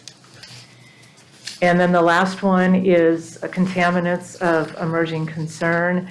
Right now, we're really focused on the PFAS issue, and we're looking at ways that we can be constructive as they looking at drinking water standards, looking at testing methods. We're also looking at it in terms of what is Congress doing as far as hazardous waste designation. There has been some conversation about that, and there's a potential there to have an effect on what we do with biosolids, how we treat biosolids, so we think engagement there could be appropriate. And equally, if not more importantly, going forward, what do we do with these types of chemicals? And are there going to be proposals to reduce the use, minimize the use, or even eliminate the use? And is there an opportunity to engage at that level as well? Again, we supported a ledge committee, all 4 proposals today, so I'd like to move the support of the 4 initiatives. Second. Moved and seconded. Any additional discussion or questions? Okay. Let's vote. All those in favor? Aye. And that was everybody, so thank you. Okay, thank you very much.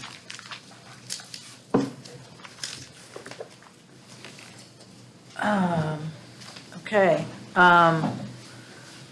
We are on to our adjustment of monthly board compensation. Do you have additional paper on this? I don't think so.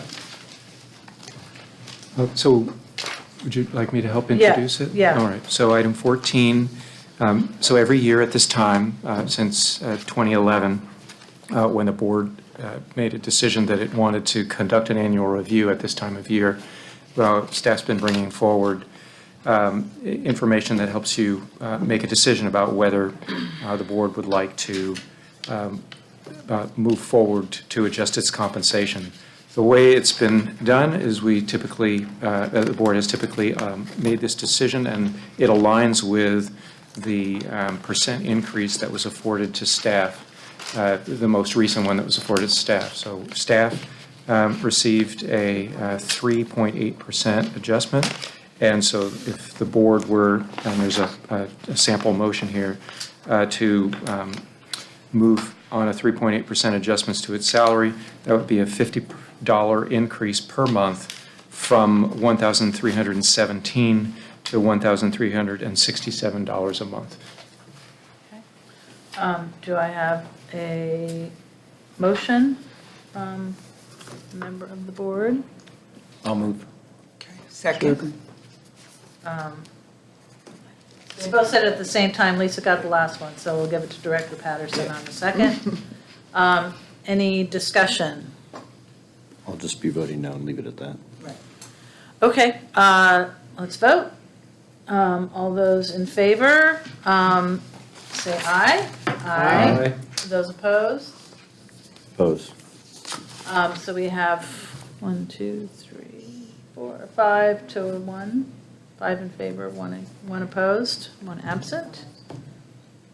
Okay, moving on to a big topic. We have some decisions before us related to Alex's decision to leave us later this year, and we have several actions to take to start moving that process forward. So Richard Young is our manager of recruitment and classification here at the district, and he's going to facilitate a little presentation to walk you through the suggested approach. it's what, just so everybody knows, it's kind of with a heavy heart, mixed feelings, all of that we proceed with this conversation. And it's never too Only in the best way. It's never too late to change your mind. Yes, I was just going to say, never too late. Madam President and board members, good afternoon. I have the unfortunate task of running the recruitment for replacing General Manager Alex Coe. Just wanted to give you some information about recommendations from staff and also go through some information that we need to adopt today as part of our proceedings. The recommendation from staff is to run a recruitment that is open to the public with a primary focus in outreach in California. This is a similar process that we did in 2010. I think it resulted in a good result in terms of the process. Thank you, Richard. So it's not, this isn't in the order of the items on the agenda, but what we need to do today is to select an ad hoc committee of 3 board members to participate in the selection process. I have that detailed in the further on slide, to come up with a finalist group that the whole board will consider for the general manager position. The second thing that we need to do, and we sent out text information, and I think I provided you with a draft copy that I think looks very nice that was done by our graphic design department, is approve an announcement for the actual posting of the job. Again, this is the draft. This has the same text. This is the text that's in our staff in your packet, report. yeah. Okay. We just put into a nicer format. So what we would use is the recruitment flyer. So we need to have those 2 items approved today as well, so that way we can open the recruitment starting next Tuesday. In terms of outreach, the recommendation is that we do advertising at the following resources: the Association of California Water Agencies, the California Special Districts Association, Brown and Caldwell Water Jobs, California Water Environment Association, California Association of Sanitation Agencies, and LinkedIn. So the primary focus, again, is the outreach is within the state of I California. would recommend one more to be added. It's DWR. They do a daily, daily thing of articles, and it could be added into that. What CW? Department of Water Resources, they have DWR, okay. a daily press.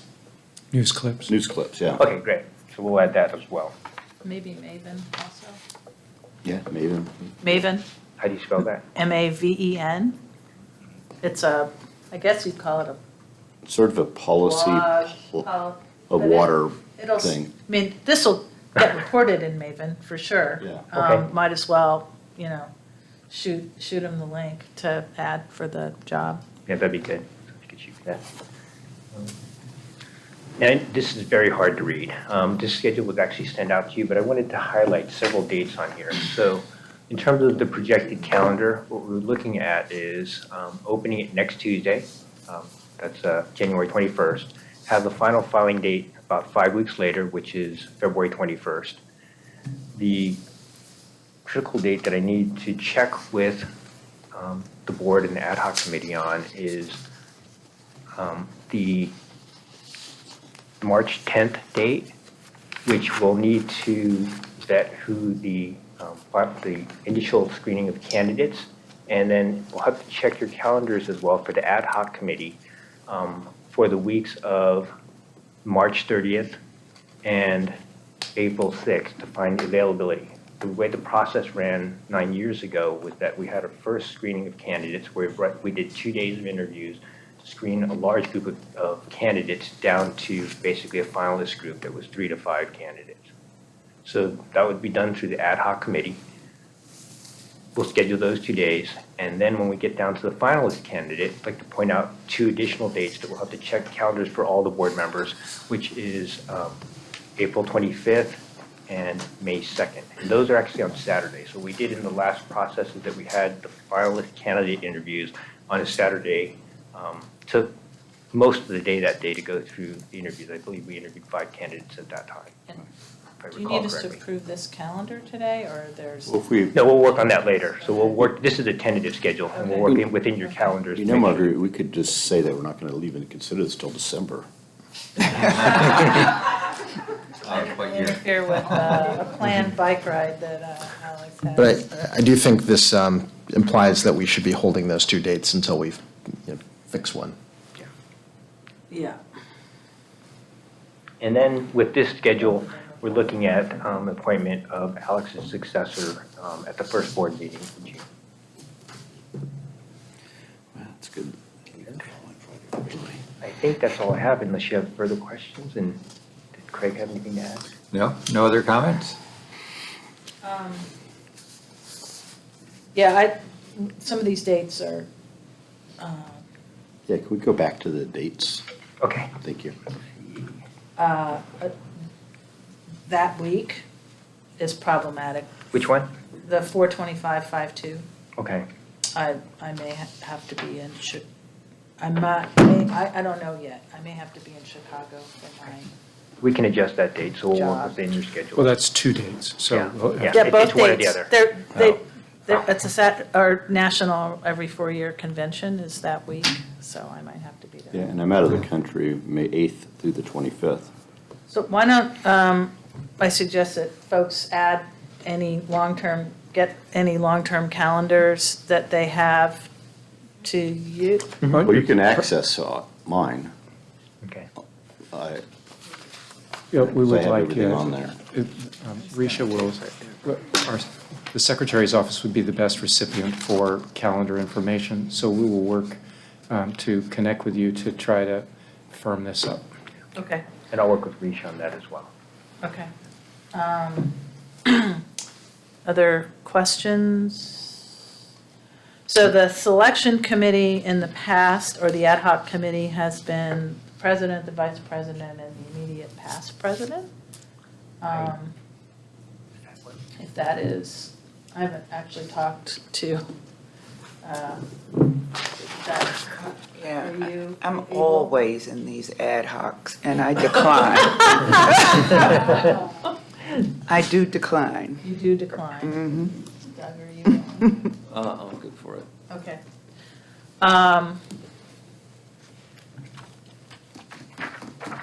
Well, John has probably been through most of these processes.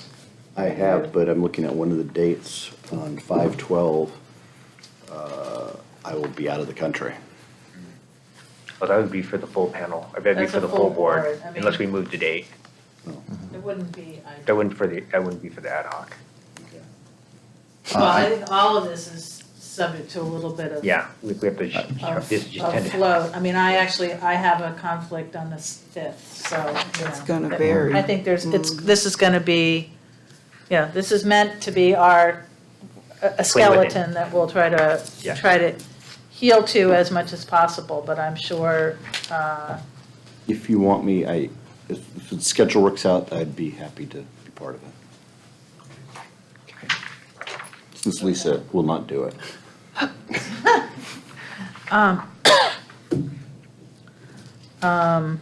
unless there's another director that would like to. I want people that are always on time, always show up. If John were unavailable, I could step in to volunteer, but it does seem like John is available. So I was involved last time. Depends on if we need a member, I can do it. Okay. All right, so I think our selection committee, as it stands right now, is myself, Doug, and John. Do we need a motion on that? We need a motion on that. So I'll move that the selection committee be current president, vice president, and Director Coleman. Second. Lisa, if you don't second it, you might not You could get second out of it. it. Okay. Will that get me out of hot water? Second. All those in favor? Aye. Any opposed? Hearing none. That passes. Okay, and the other thing that we need to do is approve the job announcement. Are there any comments from board members? So we actually have 4 actions listed. Right. Yeah, do we? So approve the recruitment and selection process. So if we're approving the recruitment and selection process, can we have a vote on that? Well, but I think we have It's 4, there the are 4. process and the schedule are separate. So, So we did D. So I think the board just it voted on 15D. doesn't matter if they go in order or not. I mean, I think we have to starting with selection committee makes sense. Right, so you've already passed 15D, so now we're on to the other 3 items. Right. Right, so do I have a motion for, let's leave the text of the flyer separate. Does somebody want to? I moved to approve the process. Which is A. I'll second. All those in favor? Aye. And I think for C, we need to approve the proposed schedule contingent upon availability members. of necessary board members. Right. And so moved. Somebody want to second? Second. Doug seconds. All those in favor? Aye.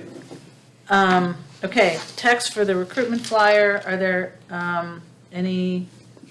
do you need us to make suggestions today?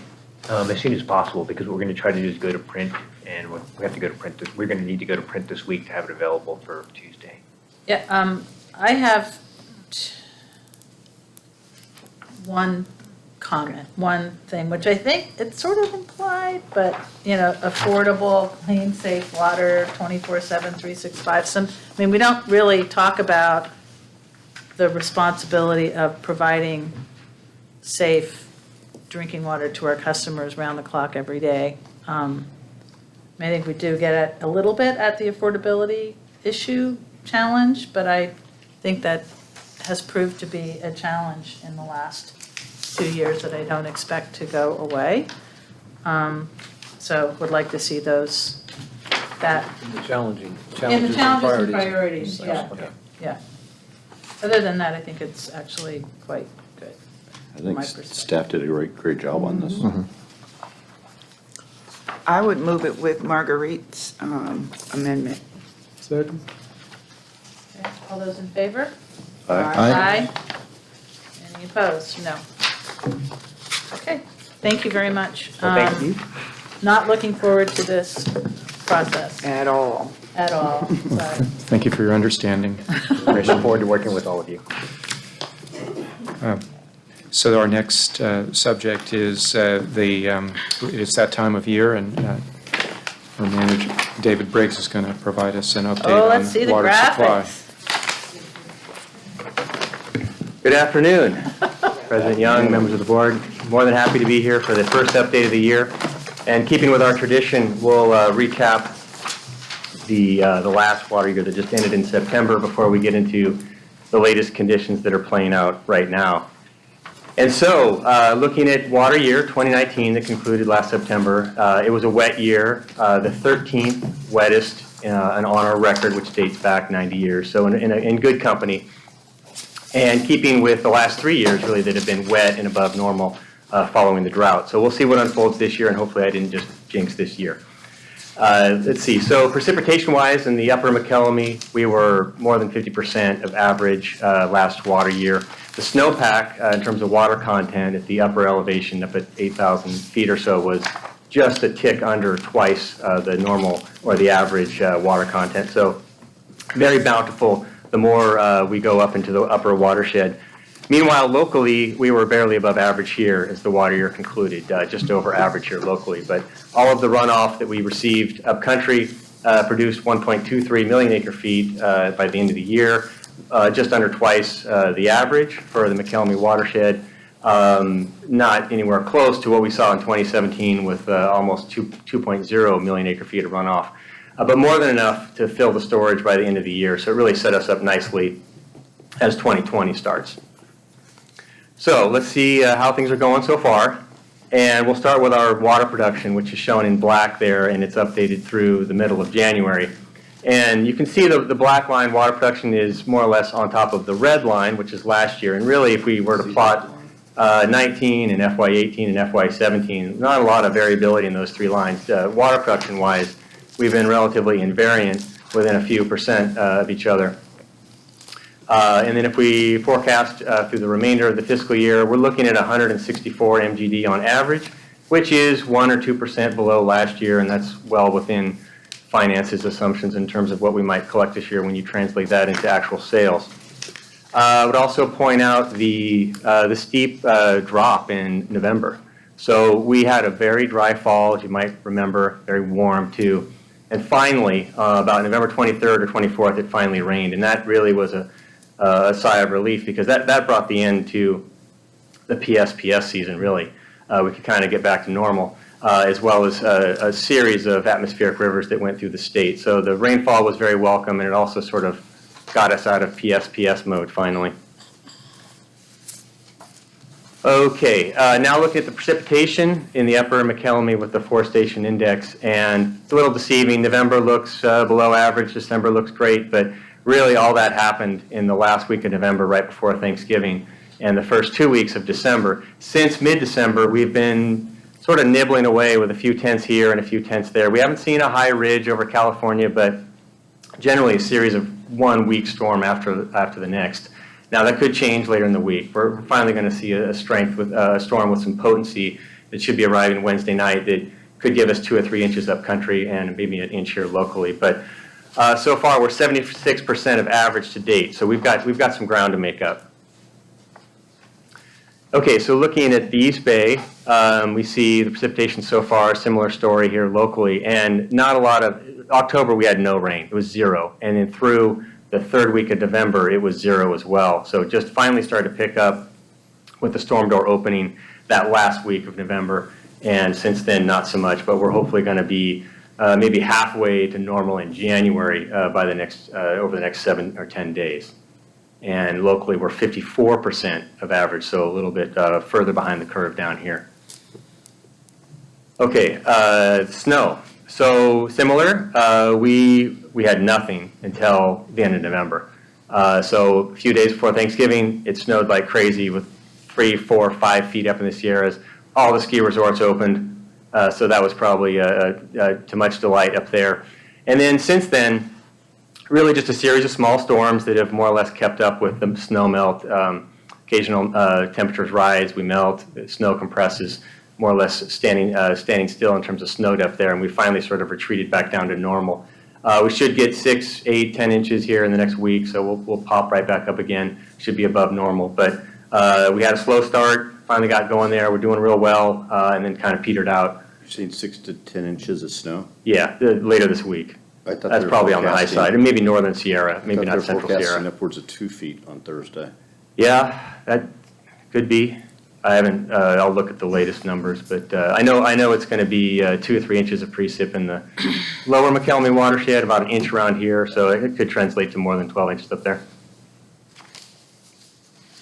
Okay, so quantitatively, our depth and our water content, or as I just showed in the graphic there, are about average, and we should see some improvement here in the next week, but it's early.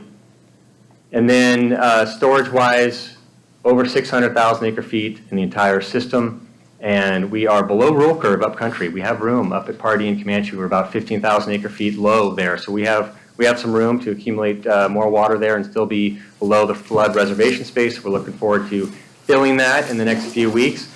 Locally, we've got room here, which is what we seasonally operate to take advantage of any local precip that we get as the winter unfolds. So storage is good. It's not great, but it's good.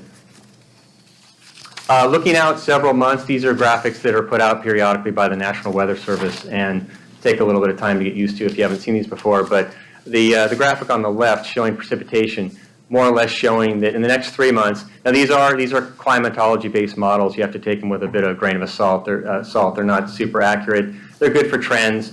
So what we're showing here is that to the extent these are accurate, it's likely that we'll get normal precip for the next 3 months. That's fine. That'll fill our watersheds or our reservoirs, which I'll show shortly in the next graphic.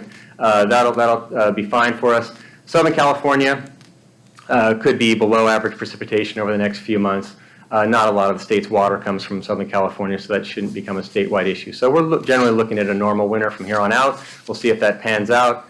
On the right is more of a concern with that graphic. That shows that temperatures could be above normal for the next 2-3 months. That'll make, we don't like to see that. We want to see a nice cold winter, keep the snow up there as long as possible. So if it is a little bit warmer, that'll just create more of a challenge for us to regulate flood waters and manage the storage up country. So we'll see how it goes. And again, I guess we'll round out with this one here as a final graphic. So again, storage is a little over 600,000 acre-feet in the entire system right now. And then if we project that forward to the end of the water year and beyond, with the 3 hydrology scenarios that we typically bring to you, the 90% hydrology, which is a dry hydrology, 90% of the years are wetter than that hydrology. That's shown in red. If we project that forward from this day, we're going to end up at 545,000 acre-feet at the end of the water year, which is manageable. That certainly wouldn't trigger any supplemental water actions on our behalf. And then median hydrology, or anything wetter than that, and we'll fill again. So in summary, we had a great year last year. We started the year in great shape, and even though this year is not off to a booming start yet, we got a ways to go, and no one's worried.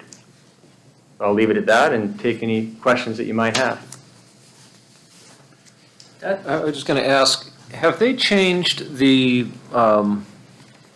whatever it is that they call it, but the requirements for flood storage to allow for that in the last, 10 years with regard to, kind of drought or changing climate or anything? So the short answer is no, certainly not for our watershed. There are a couple things that Director Coleman is aware of. That there are some entities out there that are trying to negotiate some modifications with the Corps of Engineers, and that's in a very, very slow and protracted process, but we're still with the rules that were set forth in our watershed dating back to the early 60s. Seems kind of crazy. I don't know. I agree. Yeah. But we're also, I know Dave and Alex provided a presentation to me because I asked on this a couple months ago, and we're sort of restricted on what we can do, and then we have the flooding issues downriver that we have to be cognizant of and the liabilities that go with it. no, you're not asking, but I'll just share that the gist of that is that, you know, our flood control, the rule curve that we operate by, actually, our experience is that it works pretty well. Mhm. And with, you know, maybe with more time in the years to come, if climate change dramatically increases the amount of snow that we see, then maybe we would move to consider modification. But at this point, it works pretty well. You know, we continue to see high snow years, and some years we see low years, but it's all about anticipating those high years in order to protect the downstream properties. And we don't have we actually can't really, it's 5,000 CFS is the maximum that we can get down there and probably have some impacts. So it's not like we have a huge release. We only have a relatively limited ability to release from the reservoir. So it's working. Yeah, well, that's good to know. It just, again, I guess over time, I'd be interested to kind of track that. Are the Army Corps of Engineers, are they at least kind of studying this, or are they hiding their heads and saying, no, climate change isn't happening, or are they just saying it's too complicated? They acknowledge it? Okay, well, that's good. That's number one. Yeah, it does seem like even if it doesn't change the curves, and I'm really glad to hear that it's not, that it's still working for us, that they would be at least kind of have it on their schedule some way to be taking it into consideration and working on figuring that out, because I got to think it's going to change somehow, somewhere. And what I'm aware of is that the Corps is interested, and they know that not only were the flood curves developed decades ago with a very short hydrology, I might add, they are interested in fine-tuning them, but not getting into the wholesale change in flood reservation is a distinctly different matter, because many of these projects, there was a sort of an equity stake on the federal side that came with the money, that came with the volume that was reserved in the reservoir for flood control. So that's not an easy thing to just change. So most of the action that I'm aware of, the Corps is interested in new forecast tools. They're interested in real-time monitoring. They're interested in just fine-tuning existing operations in real time. They're not, and of course, eventually climate change, although I don't think they're there yet. But that's where they are right now. And as you're probably aware, they're not the most nimble of organizations. So. But the information that you approved earlier today on consent, the AQP, the Advanced Quantitative Precipitation Index, the district's participation in that, and that information is being gathered regionally and to a degree, you know, beyond the region, it will contribute to the information that will help the Corps make gradual changes. Along what Doug talked about, I should have mentioned it, and I didn't under Marlene's area for federal initiatives, stream gauge. It's been an ongoing issue trying to get more funding for stream gauges to be able to accurately predict the flows in the rivers, and I didn't catch that. It just, as we're talking here, made me think about it, but we need to obviously be pushing for that as well. And the other thing is tying in also what Doug talked about. I know the rule curve is there to stay, and with climate change, we're going to have more intense storms, probably more rain and snow at some point in the future. So how does that come into play with the joint program we have in San Joaquin County for underground conjunctive use? And how might that, we be able to, looking down the road, not in 10 years, probably more than 20 plus years, how do we maybe be able to incorporate the releases on the McCullum that will come in bigger pulses and potentially with conjunctive use? Good points. Anyone else? Thank you, Mr. Briggs. Thank you. I like the graphics. Yeah. All right, so we also have in your materials, the 2019 Interdepartmental Committee reports. These are the reports that cover what all the board-sanctioned committees are doing. So those are there. We can work to answer any questions. I just note that we added one committee, a diversity committee. The board approved that, and they'll be involved in the diversity and inclusion master plan that we're preparing. And then there's a monthly report in your materials as well. Any questions for Alex on either of those? Okay. The December planning and legislative HR minutes are included in your packet. And we had planning and leg HR committee meetings this morning, and we'll just take short reports on those. Director Linney, can you report on the planning? So the planning committee met this morning at 9 a.m.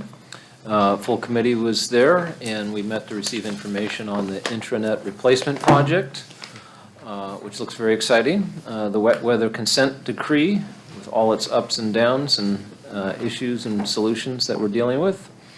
The Westwater County District Recycled Water Supply Agreement, which will be coming to the board next board meeting. Had a very brief but informative report on that. We also got a report on the main wastewater treatment plant gas flare improvement update. Things are coming along there. And the facility landscape maintenance, which we had the presentation for the full board as well. Okay, Director Coleman, the Leg HR committee? HR met at 10:30 this morning. We were done pretty quickly. The legislative update was item 13, which was approved here today, and then we also did the amended position resolution, which was item 11, which was approved here today as well. Okay. If you have items for future Did you go some? We're going to do I'm going to ask for director comments in a second. Items for future consideration, please submit them to the general manager. The one that we have said is this committee structure question.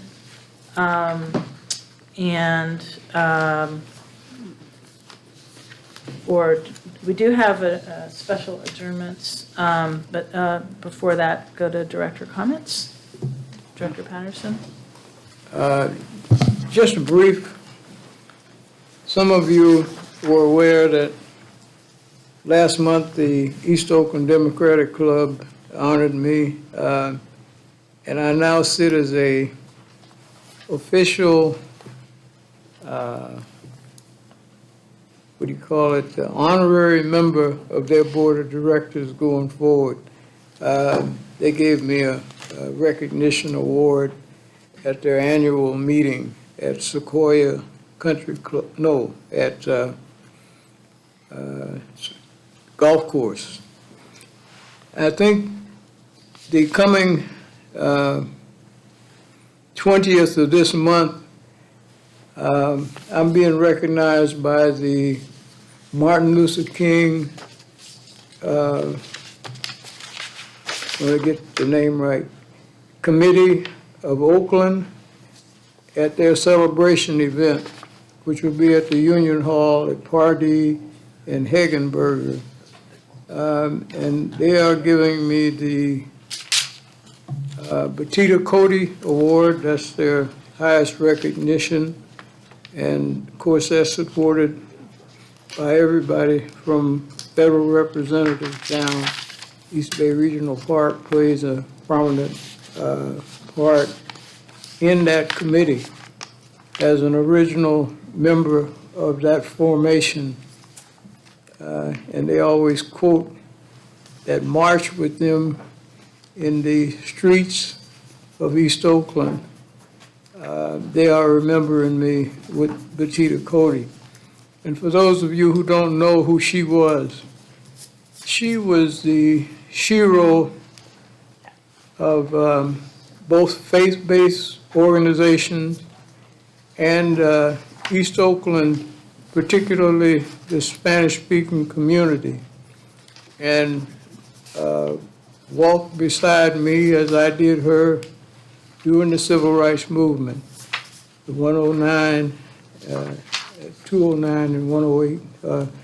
All those things were hallmark in Oakland, and she's revered because whenever there was an accident, a shooting, somebody run over, whatever happened in this community, she was there with prayer and bringing all that she could in terms of helping the family or those who were bereaved during that period.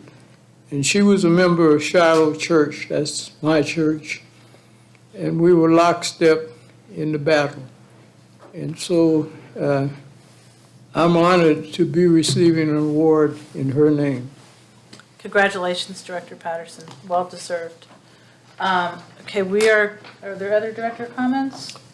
I just want to state that the moment went by really quickly when during our legislative updates, but I do want to be let the board know I'm requesting for a future consideration our legislative department and our wastewater department's review of a proposed climate catalyst revolving loan fund that was in the governor's budget. I think that could be of interest to our resource recovery program. So I'll be sending a note to our GM for further consideration. Yeah, Marlene? She stepped out. Left, right? I'll make sure she gets it. Yeah, but we're going to we'll have a California overview once the bill deadline passes, or what's the schedule for that? Do we know? I'm not absolutely sure. Okay. This one is it's a trailer bill in the Yeah, budget that would be process. part of the governor's budget came out, there's been a number of bills introduced, the Green New Deal got introduced, some other things, so I'm sure there'll be a bountiful California legislative calendar, I'm sure.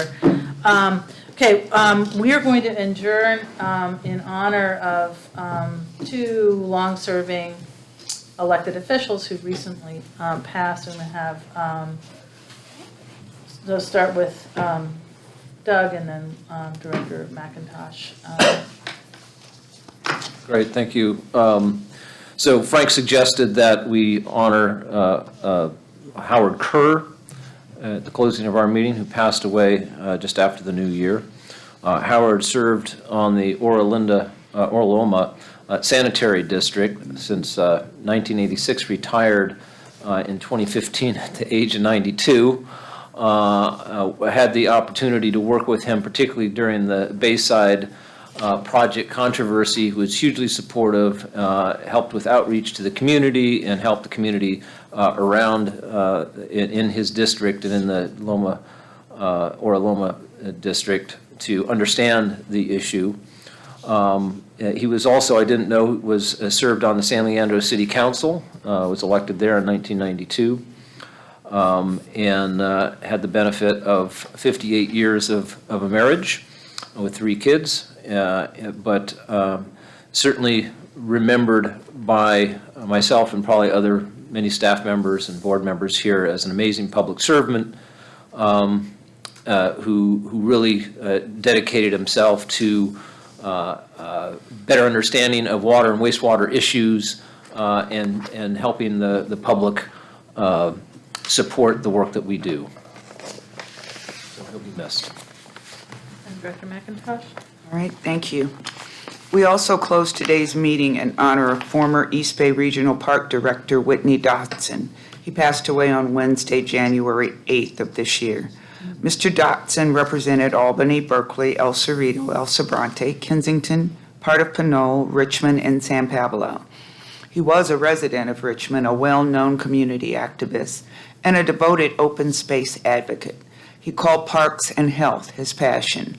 Whitney Dotson served on the Regional Park District Board for 11 years. He was a tireless advocate for public access to open space, protecting and expanding the shoreline access and environmental justice with a career spanning over 60 years. He leaves a legacy of activism, public service, and dedication to the East Bay, and he will be missed. So we will adjourn in honor of Howard Kerr and Whitney Dotson and reconvene 2 weeks from today for another lively agenda. Thank you.